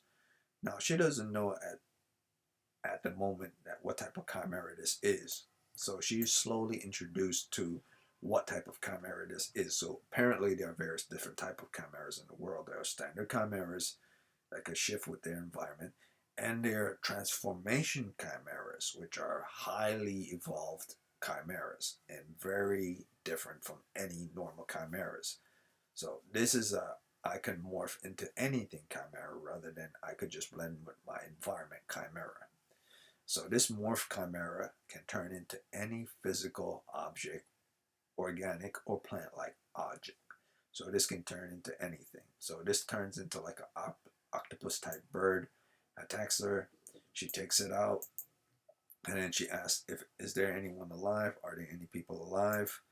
And not paying attention to her surroundings, even though she decapitated the chimera after it turned into like a running beast with a scorpion tail. Um, she cuts the head off and destroys the cranium of the head. She says it's impossible for a chimera to move once the brain has been destroyed. Um, but she got stabbed right through the chest, and she's about to die. And night night for her. This is how her story comes to an end. But during the process of this, while she's about to die, which is very strange, this chimera that could morph into any type of creatures started to change, take on, or at least it's like it's trying to download the copy of what type of creature it is that almost killed it. So you see here like a cow's head and a tarantulas and iguanas, or I forgot what it's called, a dragon, Komodo dragon, and a frog and a rabbit. I'm assuming it's a rabbit, and an ant and a bee or whatever it is. So these are various different type of creatures it has taken form of, and I'm assuming this chimera is an environmental type of chimera that is part of the earth and part of the ground, and for its survival it has to change into whatever type of creature it needs to change in so it could survive. So in this situation it turns into a human, and I'm also assuming, I don't know if this is true or not, there's no context to this yet, at least no one has stated there's context to this. This chimera possibly took some of her DNA after he stabbed her, and that's how it is able to change into the form of whatever it is that it damaged. Um, so I don't know if that's the truth or not. But on her deathbed, she eventually dies. The chimera took a type of flower, and then distributed a type of flower or a type of plant, um, as you would plant something in the ground on top of her. And it gets absorbed into her womb, and eventually she starts sprouting flowers, or not just flowers, but sprouting strands and flowers and other type of um, you know environment life from her body. So first thing that came to my mind is we have a body snatcher situation here. She's going to be incorporated into whatever this creature is, and it's going to eventually turn into her, and after absorbing her. But that's not the case. Eventually, it is her. Um, it just healed her wound. Of course, that's not how things are typically going to go in any manga where something just heals you and brought you back. Typically, there's something wrong with her now, an influence from this creature, and why this creature decided to want to bring her back to life, or to heal her wounds, or to give her a part of itself, is unknown at the moment. Like I said, you don't have to sell things all the time. So, moving on from that, she's in her busted up house, and she's curious of how she's alive, but she's more upset about 15 years of investment with her house being destroyed, and she's met by a curious individual, and this curious individual eventually says her name for the first time. So, from chapter 1, we didn't get her name, but deep into chapter 2, um, past a couple of pages, you get to learn of her name. I believe past the halfway point in chapter 2, you get to learn her name. Or during the halfway point in chapter 2, you get to learn her name. Or maybe at the beginning, I'm not sure. You get to learn her name. Her name is Yuri. And I believe it's also a smart idea to give her her name in chapter 2. You necessarily don't have to tell someone the name of a person who's the protagonist in the very first chapter. But by chapter 2 and 3, it should be revealed if this person has a name. Unless, if you don't want to reveal someone's name by the third chapter, it's best to not give them their name at all and just call them, a protagonist. Because people will complain and say, well, why by chapter 3 we're just learning this name? Why not give the person the name in chapter 1, chapter 2? So I appreciate the fact that it didn't take all the way to chapter 3 for her to reveal the main protagonist's name. So her name is Yuri, and she's met by this individual who saw her in her busted up house, and this person came to give her a proposal and says she's the biggest fan, number one fan, been watching her for years, how she does her work, and she's a scout for an agency of hunters, as part of an agency as hunters, and she's basically a coordinator. She coordinates between the association that she's part of and the hunters that you work with.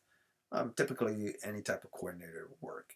She's not really the head of the organization. She's kind of like an anchor between the subcontractors and the company itself. So that's what she is. So her name is Shikura, and Shikura is a very interesting character, as I will state later on.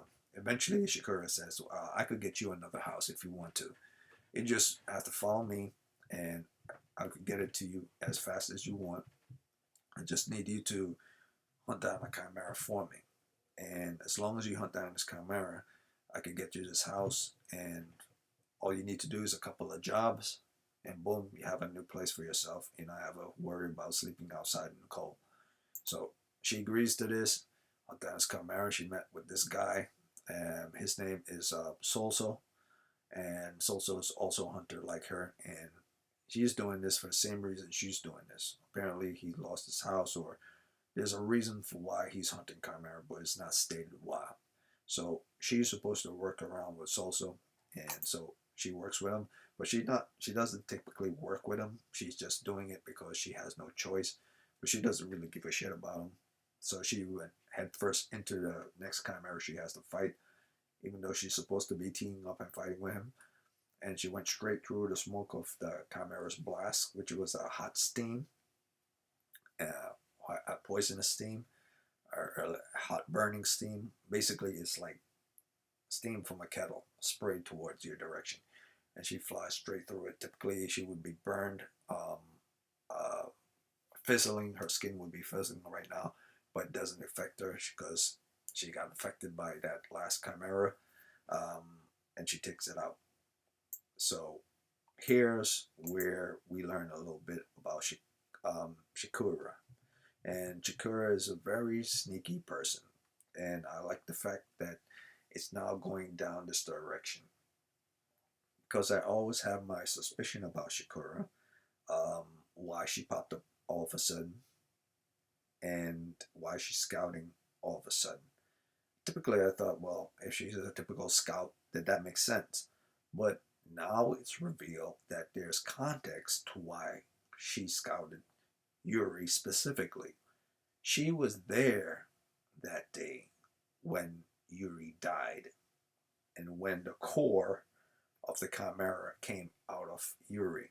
And the core of a chimera is like the core of your essence, the core of your power. So if the core of whatever a chimera is attached to, or whatever comes from a chimera, or what is of a chimera, is shown, that's like the life center of the character. So this eye that's like inside of flower is the core, is now the core of Yuri, dead Yuri herself. So when Yuri died, she became the core here. So her core existence. So when she's looking down on her body from a core eye, it's like her astral plane self is looking down her dead body or brain itself. So moving on from that, you get to see different aspect for what's going on within the story. So Shikura very much knows what was going on, and she kept this from Yuri, and she's going to keep this from Yuri because that's a part of the story. So that's part of the story, and that's what's going on right now. So Yuri herself doesn't know what's going on. She doesn't know how she's affected, why the smoke from the chimera didn't affect her, but she knows that she's been feeling very strange since that time period. So moving on from that, Shikura, being very sneaky and very manipulative, is telling Yuri, "Oh, you did a great job," blah blah blah blah. And I'm starting to assume, and this is just an assumption. I don't know. I'm too early into this manga to depict what this character is going to be like, or I shouldn't say depict, more like classify this character as a whole. But for right now, I am going to mark this character as probably going to be one of the main antagonists of the story, because she's shown to be very shady and manipulative from the very beginning towards our main protagonist. And she's very aware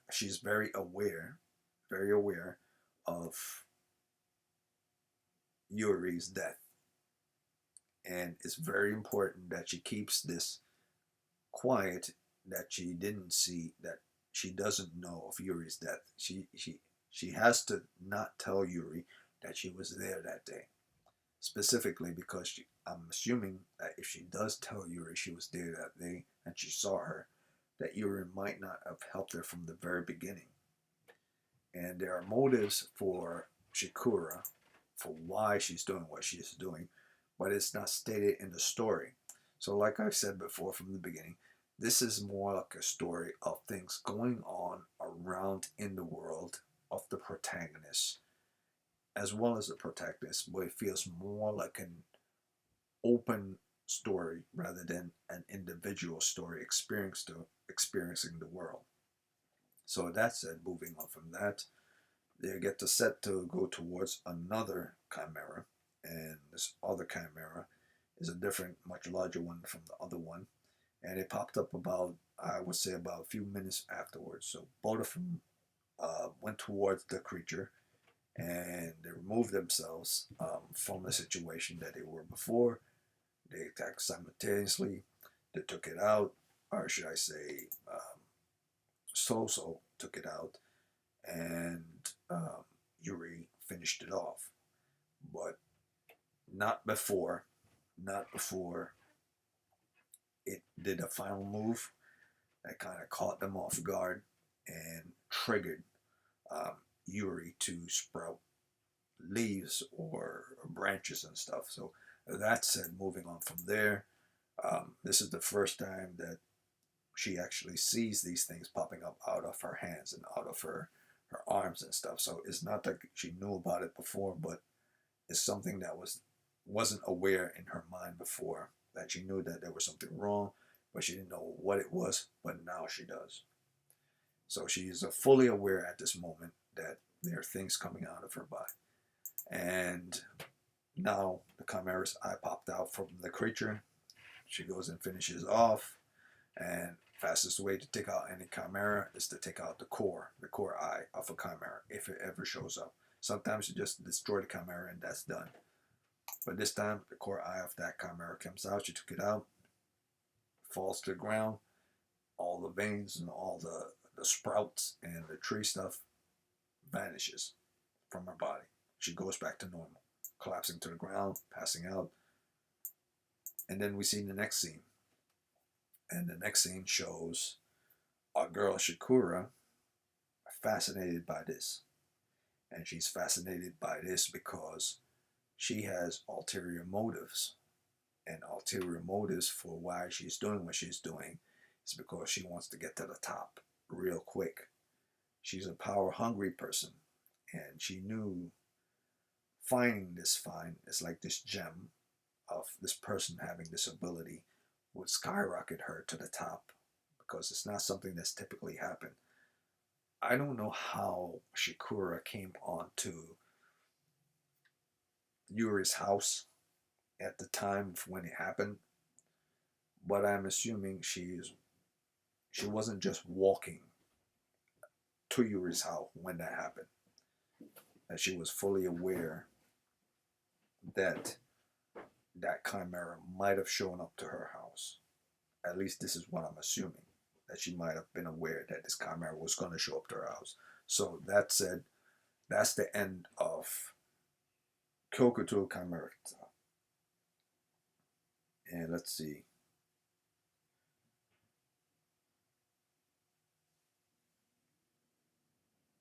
The pros and cons of this story. The pros are good character behavior in each scene, good art style, good use of text action words, good choice panel characters, sizes, transitive and scene to scene, and moment to moment shots are good. Action scenes are good, environment effects are good. The cons to this are panel size choices makes it kind of confusing. I would say two or three cons. Panel size choices makes it kind of confusing to know what's going on sometimes. And animation of bodies, even though they're good, sometimes kind of feel off where they're set. Like sometimes, like specifically on this character, like even though she's facing and looking this way, her anatomy of her neck kind of feels like it's not really connected to where the position of her body should be. So even though there are certain scenes that it makes sense that anatomy is good, there are certain scenes where anatomy feels like it's going off and doesn't make sense based on the position of the body. So I would say that's one of the things. Another thing is that the artist knows that the chimeras exist, but there's no safe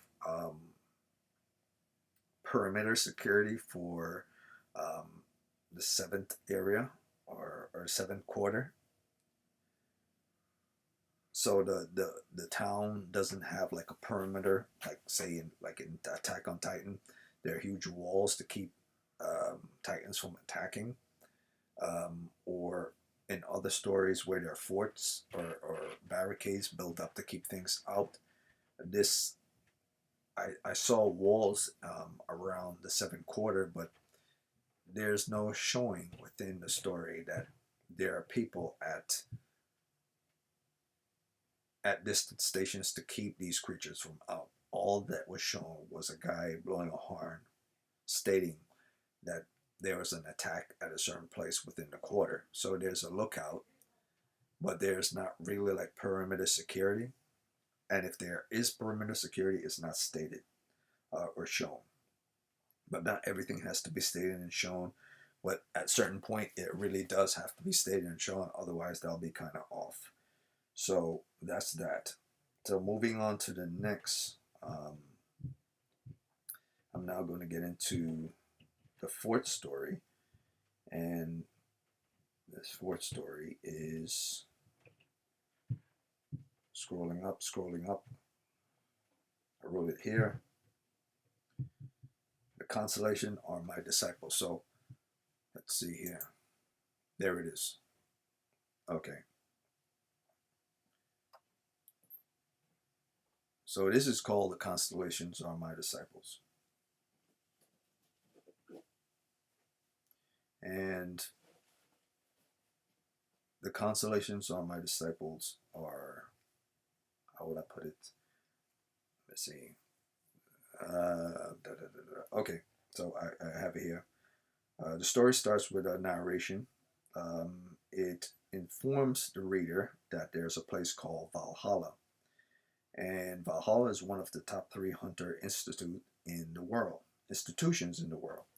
The school is known to be extremely brutal, and of every applicant that exists that ever arrived at Valhalla, let's say 500, only 1% of attendees or applicants pass out of 500. So these are an example of applicants.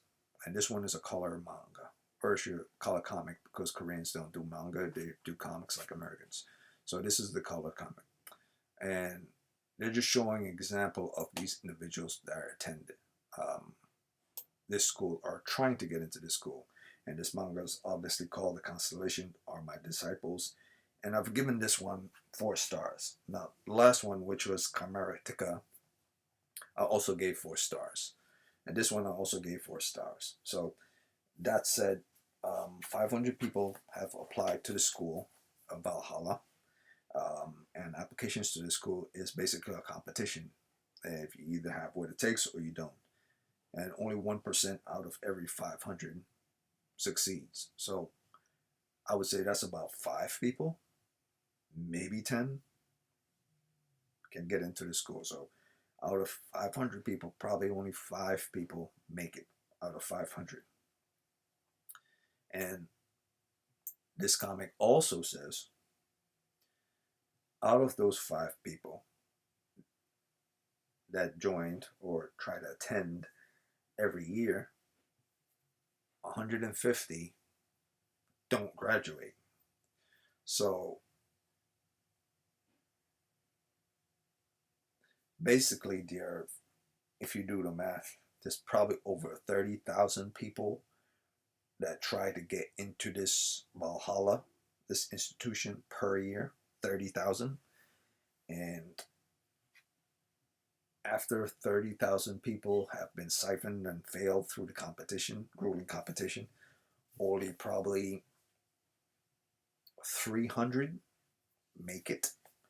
And out of those 300, out of that 30,000, only 150 managed to graduate. So that's what it basically Valhalla is. It's brutal. So it's not just 500 people, 5 people passed out of 500 people. It's more than 25,000 people failed per year. And that's just a rough estimate. More than 25,000 people fail per year. And only less than 400, less than 350 enter the school. And once they entered into the institution, only 150 of them out of that 300 graduate. So technically, only 150 people can become a Valhalla hunter out of 30,000 people in total. So that's less than 1%, if you think about it, based on those numbers, or around that ratio. So moving on from that, we see people fighting. And then we see a gentleman, his name is called Lee Sung-chol, and he's an instructor, and he's a combat instructor, and he's been doing this for quite some time. He has a certain age to his face, and this person is possibly a student of his. Now, if you look at the animation for both these characters, this does not look like the typical comic. It looks very much like an animation, but it's not an animation. It's a comic. So the artwork for this is very well done. Because typically, if you were to animate this guy and watch it like you would an anime, it would look very, very well detailed and very, very similar to how it looks in the comic book. But this is not a comic. This is a manga. I mean, this is a comic, not an anime. So this is good. This is very good, and this is one of the mangas that caught my eye. It's like, wait a minute, this doesn't look like a manga or like a comic, a typical Korean comic. This looked very much like an anime, in anime form. The color, the shadows, the use of shadows, digital rendering, and how the characters in their face looks. About the only thing that looks comic book like is that the use of text words and text bubbles to represent that it is a comic book that you're reading. Otherwise, these wouldn't be here, and the words of the voice actors would be playing to represent this. So this is very well done Korean comic book.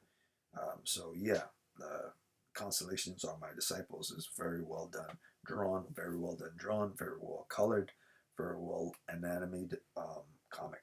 So moving on from that, we're first introduced into the plot of the story. And the very first person that we are seeing in after we meet Lee, speaking about the attendees for this year, we meet one of the first possible applicants to get into the school and to make it in to be one of the top 150 graduates. And her name is So-yeon. And she's a genius, and she's defeated every member of her family, and it's said that she can commune with a constellation by herself. So that's something that's not normal. It's basically like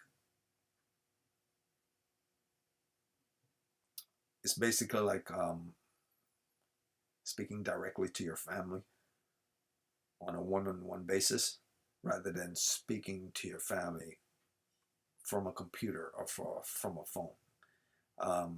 You don't need an anchor or a type of thing to allow you to communicate with them.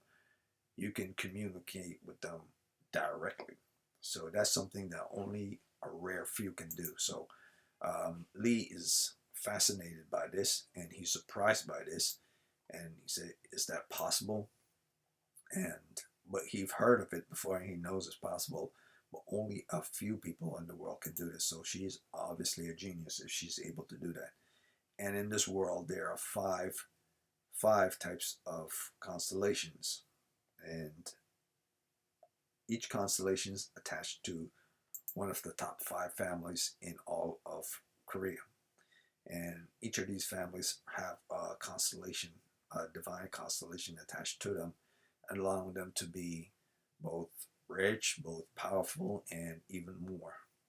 And they're part of the main factions of the Korean higher ups. But unfortunately, this isn't the story about them. This is the story about the constellations are my disciples. So the word my should give it away that it's not the story about anyone else. It's the story about the constellations being part of my disciples. So the my in this story is a guy named Kim Joo-Hyuk. And Kim Joo-Hyuk is unknown. His past is unknown. His family is unknown. All that's known about him is that he's an orphan. And he's 17 years old. And his name, his age, and that he's an orphan.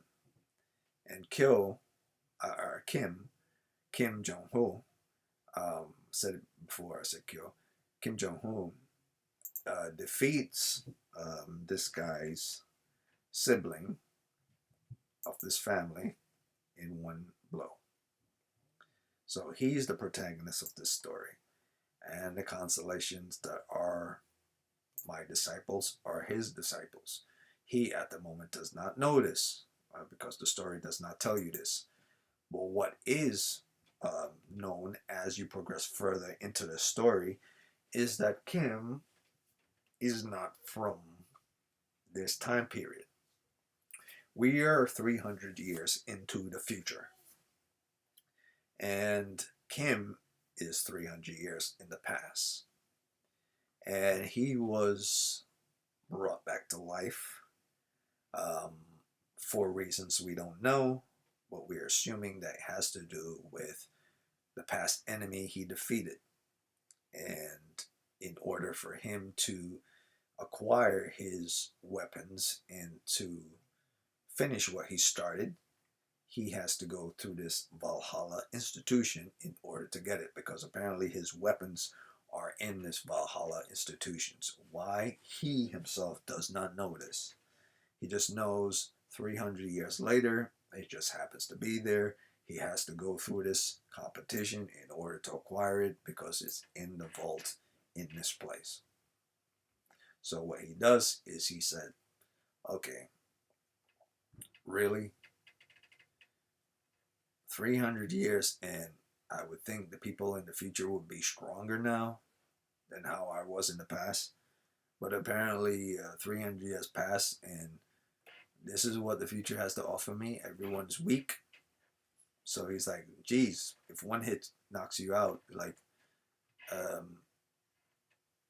what type of future is this? So we then giving context to, or some type of context, so it's very small. 300 years ago, he was at a place called the Tower of Destruction, and it's a boss tower. And how we know it's a boss tower? Because it states that it's a boss tower. And he was defeated. He defeats a boss in the boss tower, and the boss in the boss tower is called Barch, or Barche. So he defeat the boss in the boss tower called Barche, and stopping the destruction of the boss in the boss tower called Barche, and he moved on from there. So that's the next step, and moving forward from where he was in the past to where he is now. At least that's some of the context that was given. And so that's done. He moved forward, defeat Barche, and we see him lying on a wall. And he lies on the wall, and he's a certain age as well. He's not a teenager anymore, because he was never a teenager to begin with. He was always someone in his mid-20s or early 20s. But he defeated this person called Barch, or Barche, or however you want to say it, the boss of this tower, finished him off, but he took a fatal wound, and he's about to die. And on his death, all he said, all I wanted was a peaceful life. All I wanted was peaceful, have a nice drink, have a nice home, blah, blah. Something similar to what Yuri said in Chimeratica, but not exactly the same. And all this had to happen. But unlike Yuri in Chimeratica, he didn't like have anything attached to his body for brought him back to life.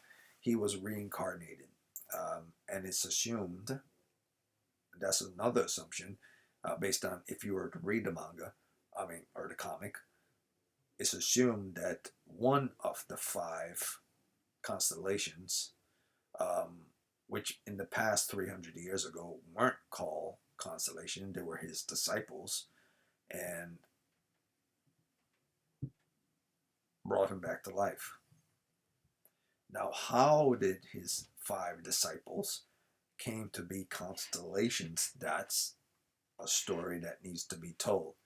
In probably not the first, second, third, definitely not the first and second or the 3rd chapter, or probably not in the 4th, 5th, or even the 6th chapter, probably not even the 10th chapter. They're going to explain that. But these 5 people were probably actual real people who were disciples of his that followed him towards this tower. And like all dungeon towers, they were, even no matter how powerful they were, they just weren't powerful enough. So he left them behind and said, I'm going to take care of this guy by myself, because as leader of you guys, you're too weak to fight him by yourself. I mean, you're too weak even if you all group up to fight him. That me alone and me alone, I'm going to take this risk and put myself in harm's way in order to do this. So that said, he moved forward and fought the boss, defeat the boss, took out the boss, and then move on to the next level. And the next level was him being reincarnated. So I'm assuming this is the next level of what happened in the past, but that's a big assumption. It might not be the next level, but it definitely is the next level in the story.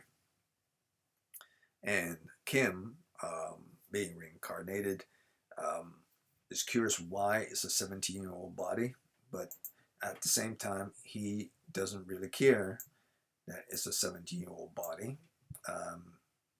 He basically consider it to be, yeah, whatever, man. As long as I know who I am, as long as I know I still have my powers, as long as I know that I get to live my life and a comfortable life again. I know it wasn't all to waste, so now I can have a peaceful life. But that's not the case here. The case is the reason why he's brought back to life is because in 5 years, another tower of destruction will appear. So Kim says, okay, so this is the reason why I'm back. It's because this dude, Barch or Bache, don't want to die. Like, he finished him off, removed his head completely, but apparently for some reason the boss never died. Or it's assumed that the boss is alive, or at least he assumed the boss is alive. For the reason why there's another tower of destruction. Because why would there be a tower of destruction without this boss? This boss is specifically attached to this tower of destruction. So he's assuming that this boss is alive and that he never finish him off, even though he took his head clean off.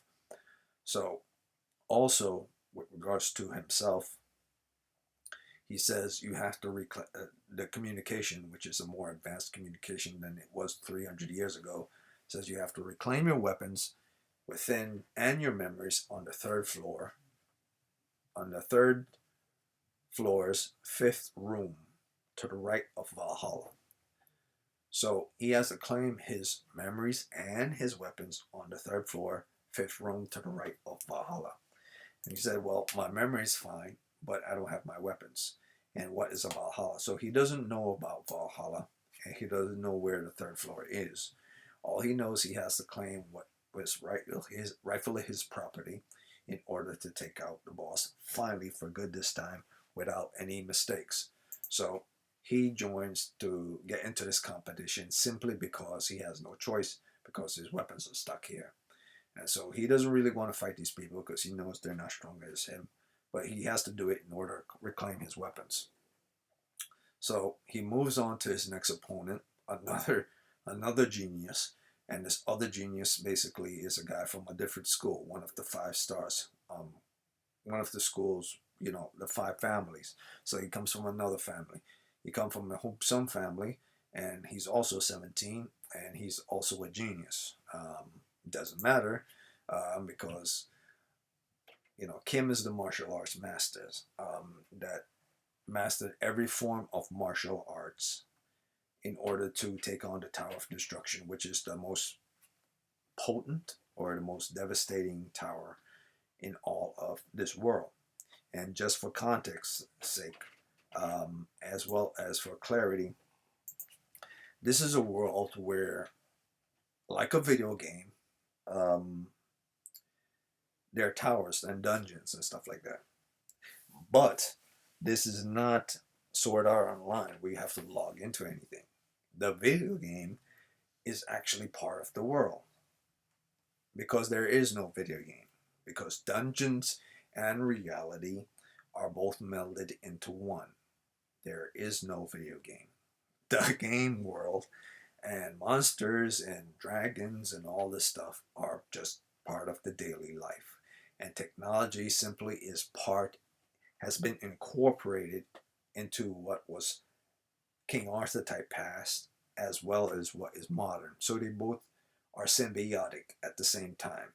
They're not crossing thresholds of different realities, or you don't have to log into to play and fight these type of. These are both symbiotic things that happen. Why, like I say, goblins didn't evolve and have tech and understand how to use certain things and smart. Well, I would say it has to do the same thing with regards to why a lion doesn't pick up a laptop and start typing on the laptop, even though it's been 1,000 years since the last lion was a lion, and 1,000 years probably into the future from where we are now, a lion will still be a lion. So that's how basically the artist of this comic is describing why goblins or vampires or things will always be the way they are, regardless of what time, unless they're a specific type of creature and not the more arcane standard creature. So that said, he defeats this guy. He moves on to the next girl, and she's from another house and another part of a different constellation. There are 5 of them, and she's part of a different house that has a constellation attached to her. And I won't get into what each constellation is, but he defeats her. She's more smarter than the other competitors she fought, because he instantly realized she's waiting for him to make a move, but he already knows that what she's going to do. So knowing that what she's going to do, he tells her, listen, if you're going to go this way, don't tell me that you're going to go this way using your eyes. It's like you're selling yourself out before you even completed the attack. So to finish her off, he did a forward punch attack directly to her chest. And another thing that should be clear with regards to this manga, this guy doesn't put too much effort into anything he does at all, because he's a master of martial arts. And master of martial arts, on top of the fact that he has powers of mana, and mana is the core source of power in this world, given down by the constellation. Mana is like pure energy. He doesn't have to like put a lot of force into anything he does, period. So when he lazily does something, it's like he lazily does it, but he's actually doing it with full force that you would do anything. Like you would do a full curl of something real hard, but he lazily does it because he's doing it too fast that you can't see it, or his body is so saturated with power, he doesn't have to do it with any effort. That's why it seems like he's lazily doing things. So he defeats all his opponents, and he's now the number 1 of all the applicants to enter Valhalla. Apparently, social medias in this world, like I said, the tech and the tech stuff in this world has melded with the King Arthur type stuff, and they're both symbiotic together. So yeah, obviously techs and computers and all this stuff exists in this world. The next day, Kim's introduced to a former guild member of the Chojin guild member, and he's also an instructor. And his job is to make sure even all the applicants that did pass and made it so far are also to fail. The sole purpose of an instructor are to make sure only a handful of people make it and become Valhalla hunters.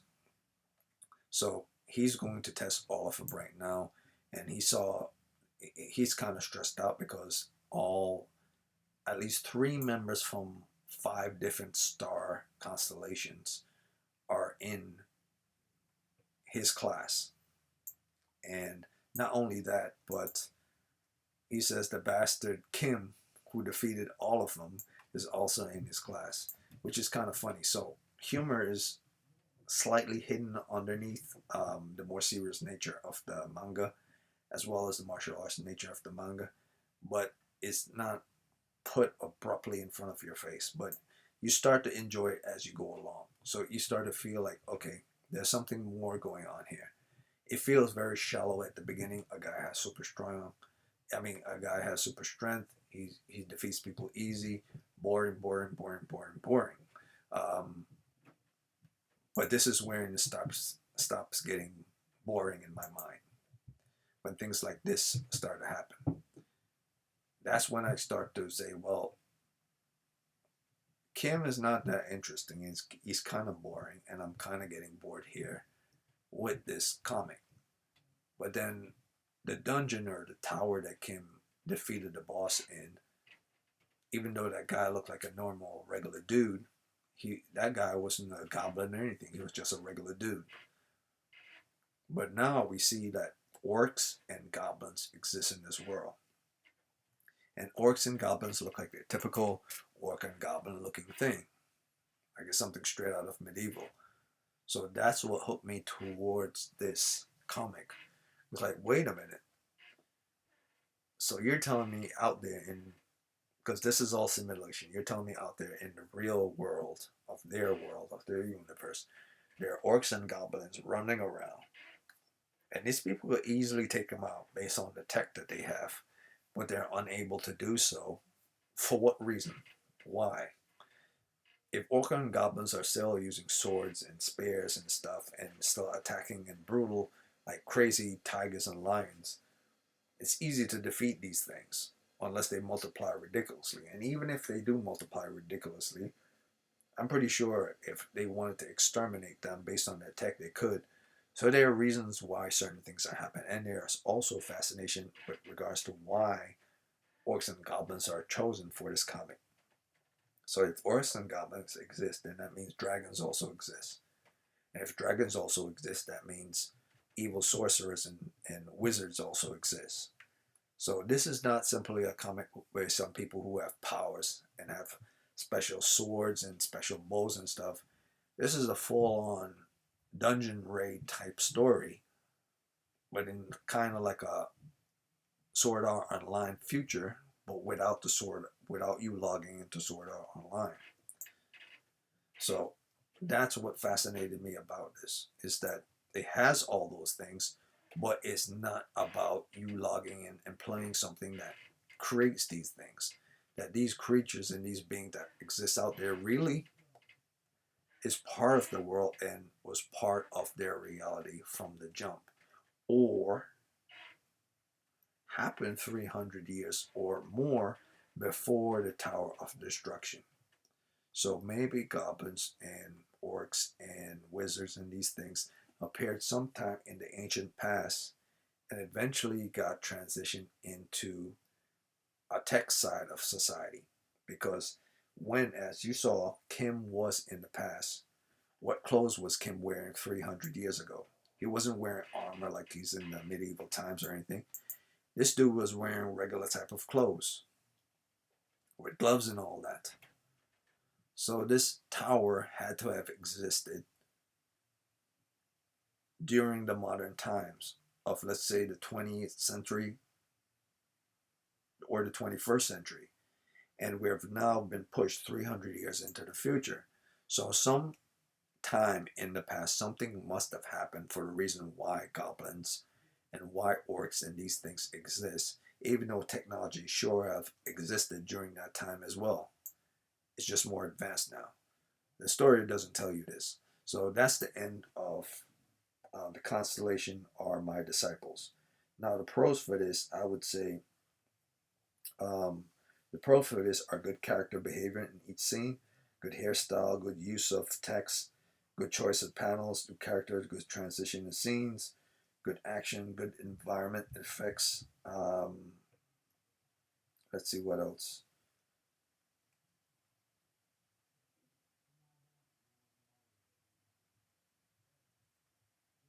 Good body movement. Also put here.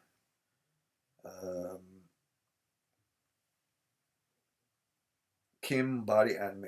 Okay, so yeah, Kim body animation is not balanced in fighting based on physique, but like I said before, it was meant to be that way, intended by the artist to show how powerful he is. Now, also, there's also a good pro. Solid color usage. Good story progression overall. Um, And the con I found with regards to this, the whole video game aspect of defeating the final boss thing is old, and even if it's done masterfully, it's still replica of many replicas of manga and comic book that have done that's been done in the past 5 years. So why he decided to chose the whole fighting a boss in the tower thing, um, you know, and then the reincarnation thing. I don't know why reincarnation seems to be a motif that's been going on for the past 5 years in mangas and comics in the East. I don't know why they do these things, but it is. But it's good. The story is good. Aside from those things, the story is good. I would say this is a forced 3.5 stars. Yeah, it feels like a 3.5 star story. I'll say it's about a 3.5 star. And just to give clarity, if something is 3 stars, it's good. If something's 4 stars, very good, and something's 5 star, it has lots of potential. So even if it's 3 star, it has potential. But if it's higher, it has even more potential because there's more meat and more things to unpack. So even though my boy Kim here feels kind of shallow, he does have certain things to reveal, and those things are going to reveal later on. So nothing is fully explained at the very beginning or the first 3 chapters of this manga. So it's good. And moving on to our final of comic book, and this one, the Constellations are my disciples. This is a Korean manga. I mean Korean comic.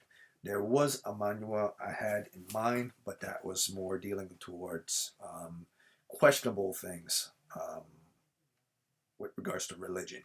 And one of the two things or should I say, two things that I don't mess with regards to entertainment, is once you go the religious route and it's in a dark way, I'm not messing with it. And once you go the politics route in a dark way, I'm not messing with it.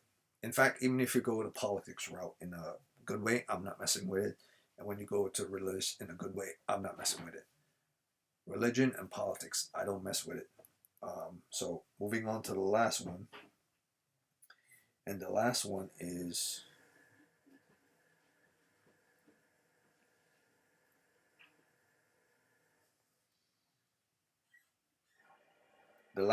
called Cruise. And this fourth one, Cruise, is a representation of and a very interesting take on zombie genre. How should I put it?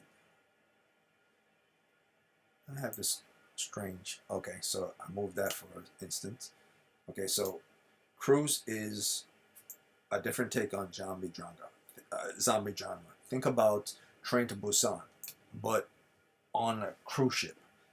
But technically not Train to Busan, but almost yes, Train to Busan, but not exactly. It feels like it, but at the same time, it feels like something fresh and something new. But it feels like it at the same time, but also not like it. So that's what Cruise is. And I was fascinated by Cruise because as I was reading Cruise, I said, well, this is kind of boring. Um, but how the beats of the story was picking up was good, and how it throw you directly into it felt like Train to Busan, and how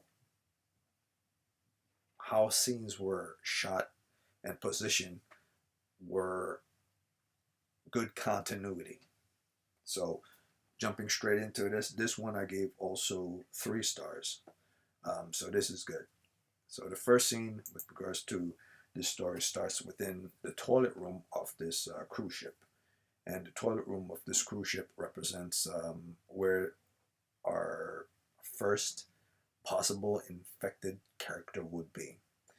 How this person became infected, um, where this person got infected, is unknown. We just know that this person was infected and making noise. So in the restroom, he's making a lot of noise, possibly throwing up or whatever he's doing. A gentleman who was also in the restroom at the same time decided to say, listen, man, if you're going to drink alcohol, you should at least try to balance it off with regards to what it is that you're doing. So if you're going to be drinking, at least try to manage your alcohol, like the typical thing that anyone would say when they go to a restroom. So he doesn't know what's going on in the restroom. So he's assuming that the guy is moaning and groaning and sounding like he's throwing up because he drank too much. So this is a random dude. He doesn't know the person in the restroom. At least the manga is giving you context, or a comic is giving you context, like he doesn't know the person, and it's assumed that he doesn't know the person. So the person comes out of the restroom on the cruise ship, and we're basically thrown right into it from the very beginning. Now, it doesn't go by real fast or speed up real fast. You just know it's starting, and it's starting in the morning time on the cruise ship. So how this happened is unknown, but like I said, in a story, you don't have to sell things all the time from the jump. You can explain things as you're going along or later in the story of the book you're doing, or the comic, or the movie that you're watching. It doesn't have to be explained right away. So this is the same thing. This drops you right into what's going on, but not too much into what's going on that you're confused. So this is the size of the ship. This is the front area of the ship. There's a helicopter section of the ship, a helo, a drop section, and where the main mast, the captain's section of the ship is. There are different sections right in the front. You have the satellite sections, and let's see where else. Past the satellite sections, you have the pool section. You have guest quarters. I guess you have the casino as well, and then past that you have, I guess you could say the section where people play pool, and where people do golfing. Well, you can't really golf on a cruise ship, but something like similar to cricket on the ship.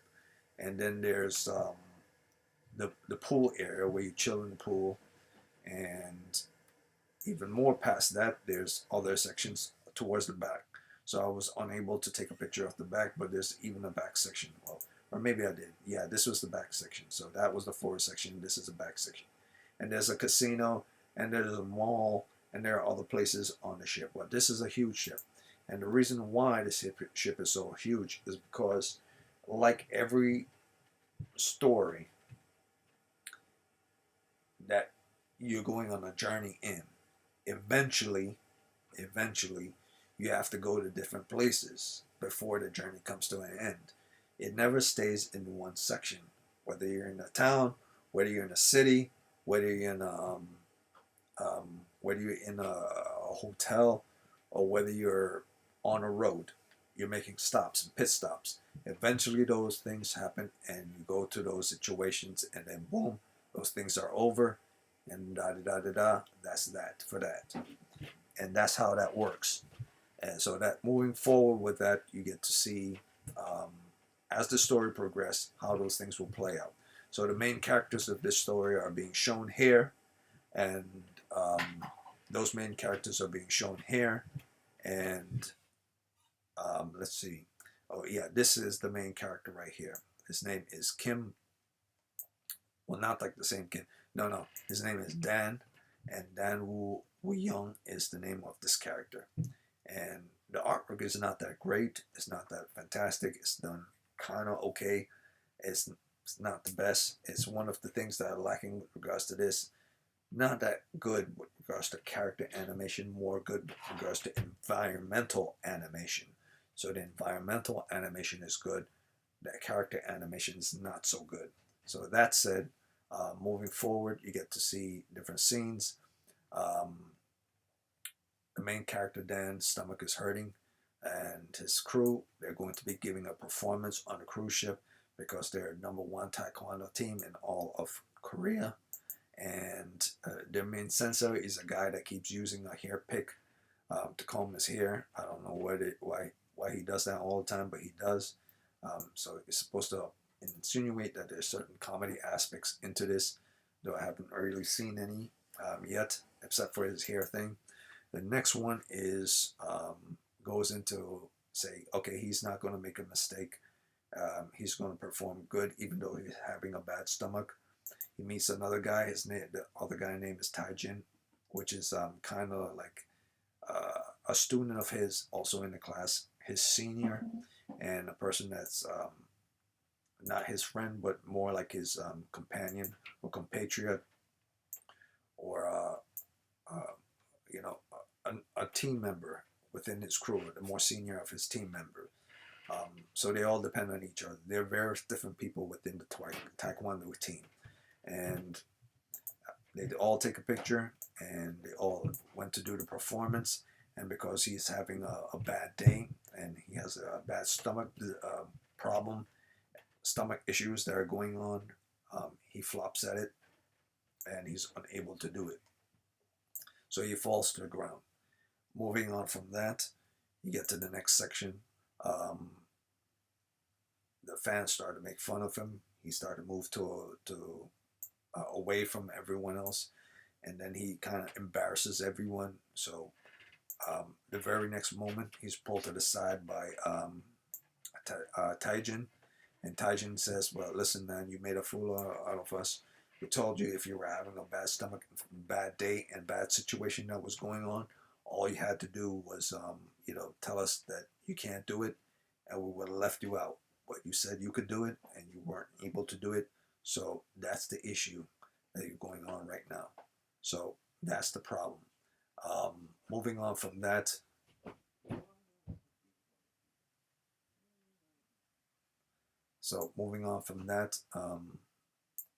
we get to go to another scene, and in that scene, let's see here. He's sitting down. He said, "This is my problem. I'm sorry, blah, blah, blah." A guy charges at him. The same guy from the bathroom. The same one from the restroom. Charges at him with some red stuff on his face. It's assumed that it's blood, but it's not the typical type of blood that is on someone's face. It's more like he has the infection and it's eating away at his skin. So he starts to scratch at his neck to remove the infection, but the disease is slowly eating away the upper layer of his skin, going under his skin. Moving on from that, they think he has some type of disease. So Taejin decides to kick the guy down a flight of stairs. And that's pretty much where the first chapter ends. And then moving on to the next chapter, you see it's afternoon time. And during the afternoon, there are different sections and different levels to the ship that are seen. And we get to introduce to two characters, very unimportant, but they are introduced within the next chapter. And these are just tourists. And these tourists are just checking out the lay of the land. They know that there's a casino. They know that there's a mall on the ship. They know that there's various different sections on the ship. And they just want to go through it and see how that's going to be done. Eventually, they are unable to get to those places because while they were going on the stairwell, heading off to the mall, the guy falls down the stairs. The same guy that Taejin kicks down the stairs, and the man that was infected now bites the guy that was going to the mall with his girlfriend or his wife or whoever. And then Taejin tells Dan to listen, don't touch the guy, don't go help those people either, because based on whatever it is that this gentleman had on him, it's starting to eat away at my shoes. So this is not normal blood or whatever it is that spill onto my shoes. This thing is eating away at the fabric of what it is that I have on, possibly trying to find a way get towards my flesh or my skin. And he basically looking at it, he sees that this thing is melting his shoes away. So moving on from that, we go straight to the next group of individuals that are part of the Taekwondo team. And this guy is called Joe. And Joe Gudong. And Joe Gudong basically is looking down on a crew of people that are getting mauled by infected individuals. And keep in mind, this all started in the morning and it's now the afternoon. So majority of the ship is already infected. They don't know what's going on because they were in a room and they were sent to go look for Dan and Taejin, because they didn't. Dan Taejin didn't never came back. So when they go to look, Joe and the other people part of the team, they then see Dan and Taijin running their ass away from this blood splattered room with tons of different infected zombies in here. And another one of their teammates tell them to come run to their area. And then the next scene transition over to the sensei that tell them to go look for Dan and Taijin. And eventually the sensei himself gets attacked by a zombie. He doesn't know why this person attacked him. He just assumes that this person that attacked him was crazy. But then as he looked closer to the face of this person, he sees that this person is infected. But he doesn't know the type of infection this person has. And as he's trying to restrain this person, the door opens to the elevator, and more of these infected individuals come charging out with blood spot hands that are eating away at their flesh. So a little bit different from Train of Busan, because the infection isn't something that's just internally. The infection is something that's also externally. It can consume the flesh, and it can travel from place to place externally. It doesn't have to get inside of you. It could just have to get on you. So if it gets onto your flesh, it could start infecting your flesh on the inside. So whereas most zombie infection stuff, it has to get inside of your body, in your eyes, in your mouth, or ingested or injected somehow into an open wound or something. Whereas this one just has to get onto your skin to infect you. And it not only has to get onto your skin to infect you, it could just get onto your pants or onto your shoes, and it could eat away at that fabric in order to get to your skin and then to infect you. So it's not something that could, oh, I got blood splatter on my clothes, I'm fine as long as it doesn't get on the flesh. This one can eat away at your clothes to get to you, like acid is on an aliens in the aliens universe. Once it gets down, eats away at the cloth and gets to your flesh, then you get infected. Um, so that's pretty much how Cruise is, and I'll leave it there. And this will be the end of all five of these comic books and mangas that I read for the month of April. Basically, these were the ones I came up with because all the others were either not online, or they were online but they were questionable, or they were released way before March. Many of them were released in in February. So I wasn't going to cover anything that was released in February, even though there were tons of them still having up to dates in April. So those weren't going to be covered anyway. So process of elimination had me down to like 15, and then even more process of elimination had me down to like only 5, only after going over the stories of a lot of questionable ones and a lot of suggestive ones that I wasn't going to post up anyway. Plus, a lot of the stories of those other ones, their stories weren't good at all. Um, Not balanced enough, and the artwork weren't done good enough. Like the artwork in Cruise isn't that great, but at least the story and the pacing was good. And of course, my favorite, which is so far, and I don't really like horror that much, but I like how it was done. It had a rocky start, but I like the context that were being distributed in uh, Strange Tales of uh, Kisaragi. I like the character, the main character, and I like how things are developed. And I also like how JoJo is going with regards to JoJolands.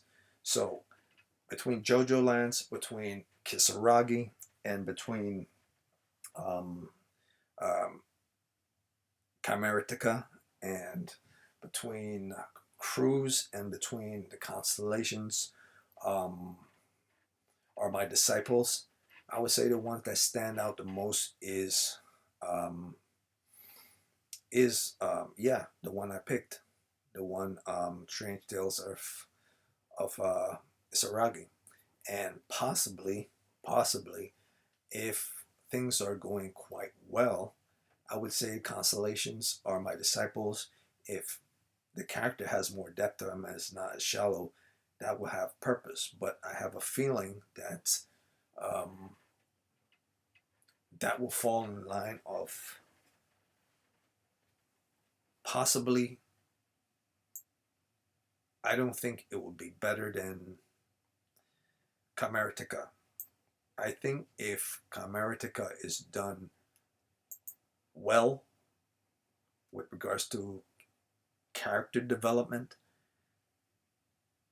it might be way up there, even higher up there than Strange Tales of Kisaragi. Possibly. Because the artwork in Chimeratica is done very well. And it's a contrast towards the more darker nature of um, Kisaragi Ibun. But as story wise, I would say story wise, I think, yeah, I think story wise, Strange Tales of Kisaragi is pretty good. I really want to know what the hell's going on in that world.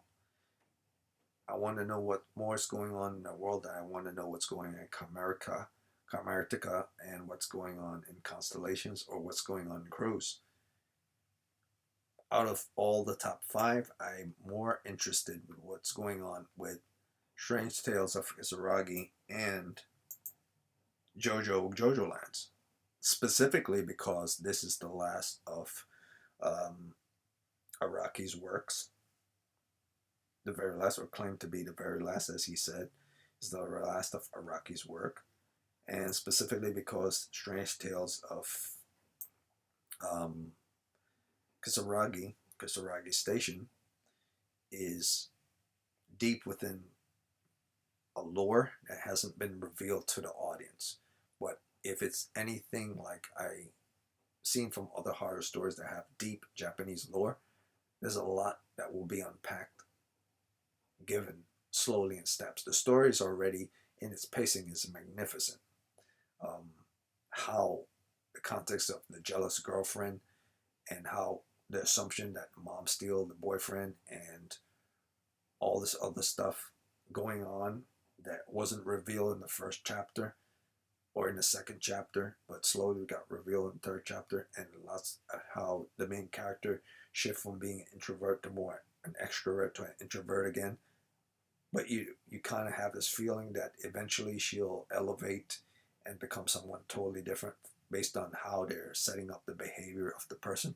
So it's done quite well, even though I thought the animation was a little weak. But that and JoJo here, that and JoJo are the ones that I'm expecting the most out of those two out of the five. So that's my ending explanation towards the top five um, animes, or should I say the top five manga reads that is possibly going to become animes in the future. If they're continue down the path they're continuing, they'll probably be great. Um, that's my top five for April of 2023. Sifting through 20 different mangas and eliminated 5 out of 20 and then evaluating 15 out of those 20. Um,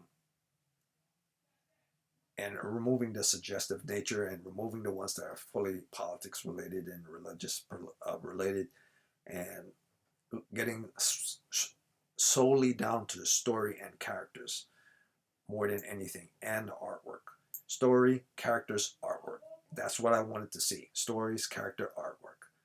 Artwork wasn't seen in a lot of the ones that I picked, but 2 out of 3 had to sell. If you can't deliver the artwork to me, you had to sell the story and the characters to me. In Cruise, the artwork was off, but how the story was transitioned was good. The story wasn't powerful, but how it was transitioned was good. Fast paced. Um, Characters. characters felt a little shallow in Cruise, but at the same time felt like they have purpose and they're going to develop with purpose based on the arc. So you kind of have a feeling that things are going to develop. Plus, I mainly picked Cruise because it reminded me a lot of Train to Busan.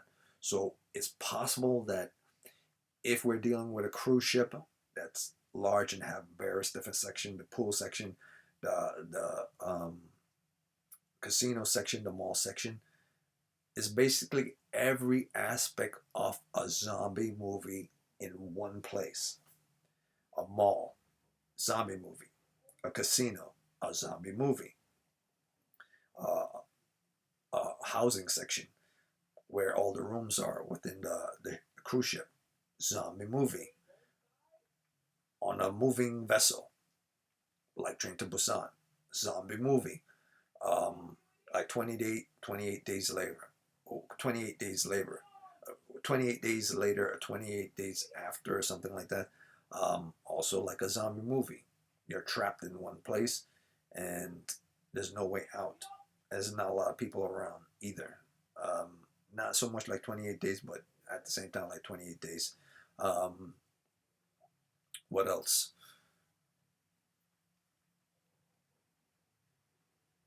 Oh yeah, and also another reason why I picked Cruise. Um, I've never saw a zombie. I never saw a zombie comic book or manga that was on a cruise ship before. Because there's no way for you to escape to. On an island, you could get on a ship and get the hell off the island and float away. But on a ship, you could get on a boat and get the hell away from the boat. But if there are no islands around for you to get off to, you're now stranded in the oceans of a huge sea, which you'll probably die from dehydration.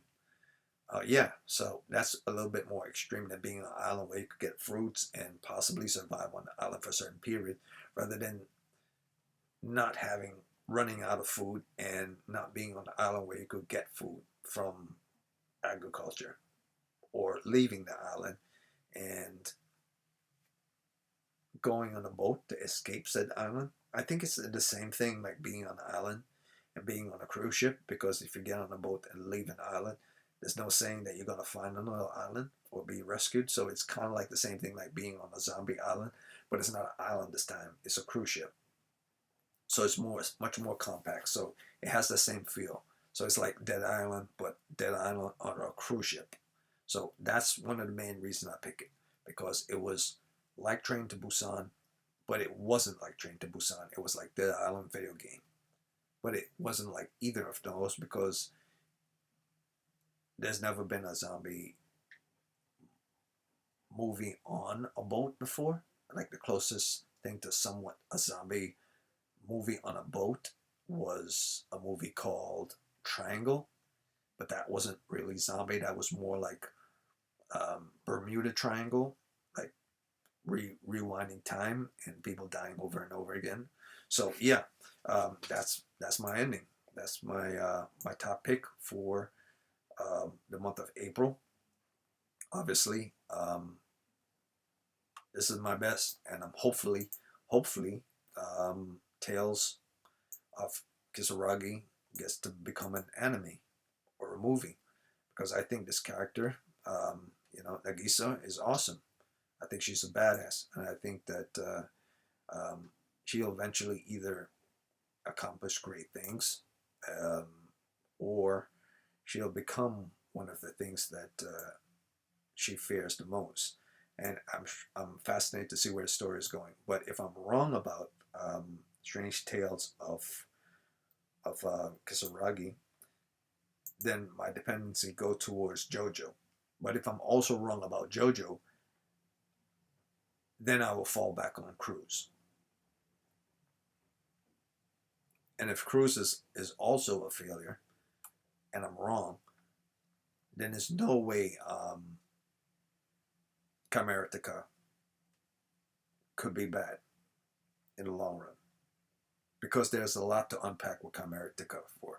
Where the Chimera came from, what was Yuri's backstory, what is the power that is a chimera? How they came into being? It feels like I'm watching Naruto when I'm watching Chimeratica.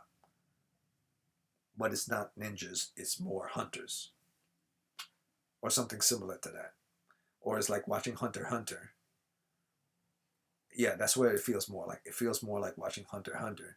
But you're not trying to pass a hunter exam. You're just trying to be a hunter. It feels like Bloodborne. And you're a hunter. But the monster come to your house in your neighborhood before you go on the hunt. It feels like something like that. But for right now, I have JoJo high up.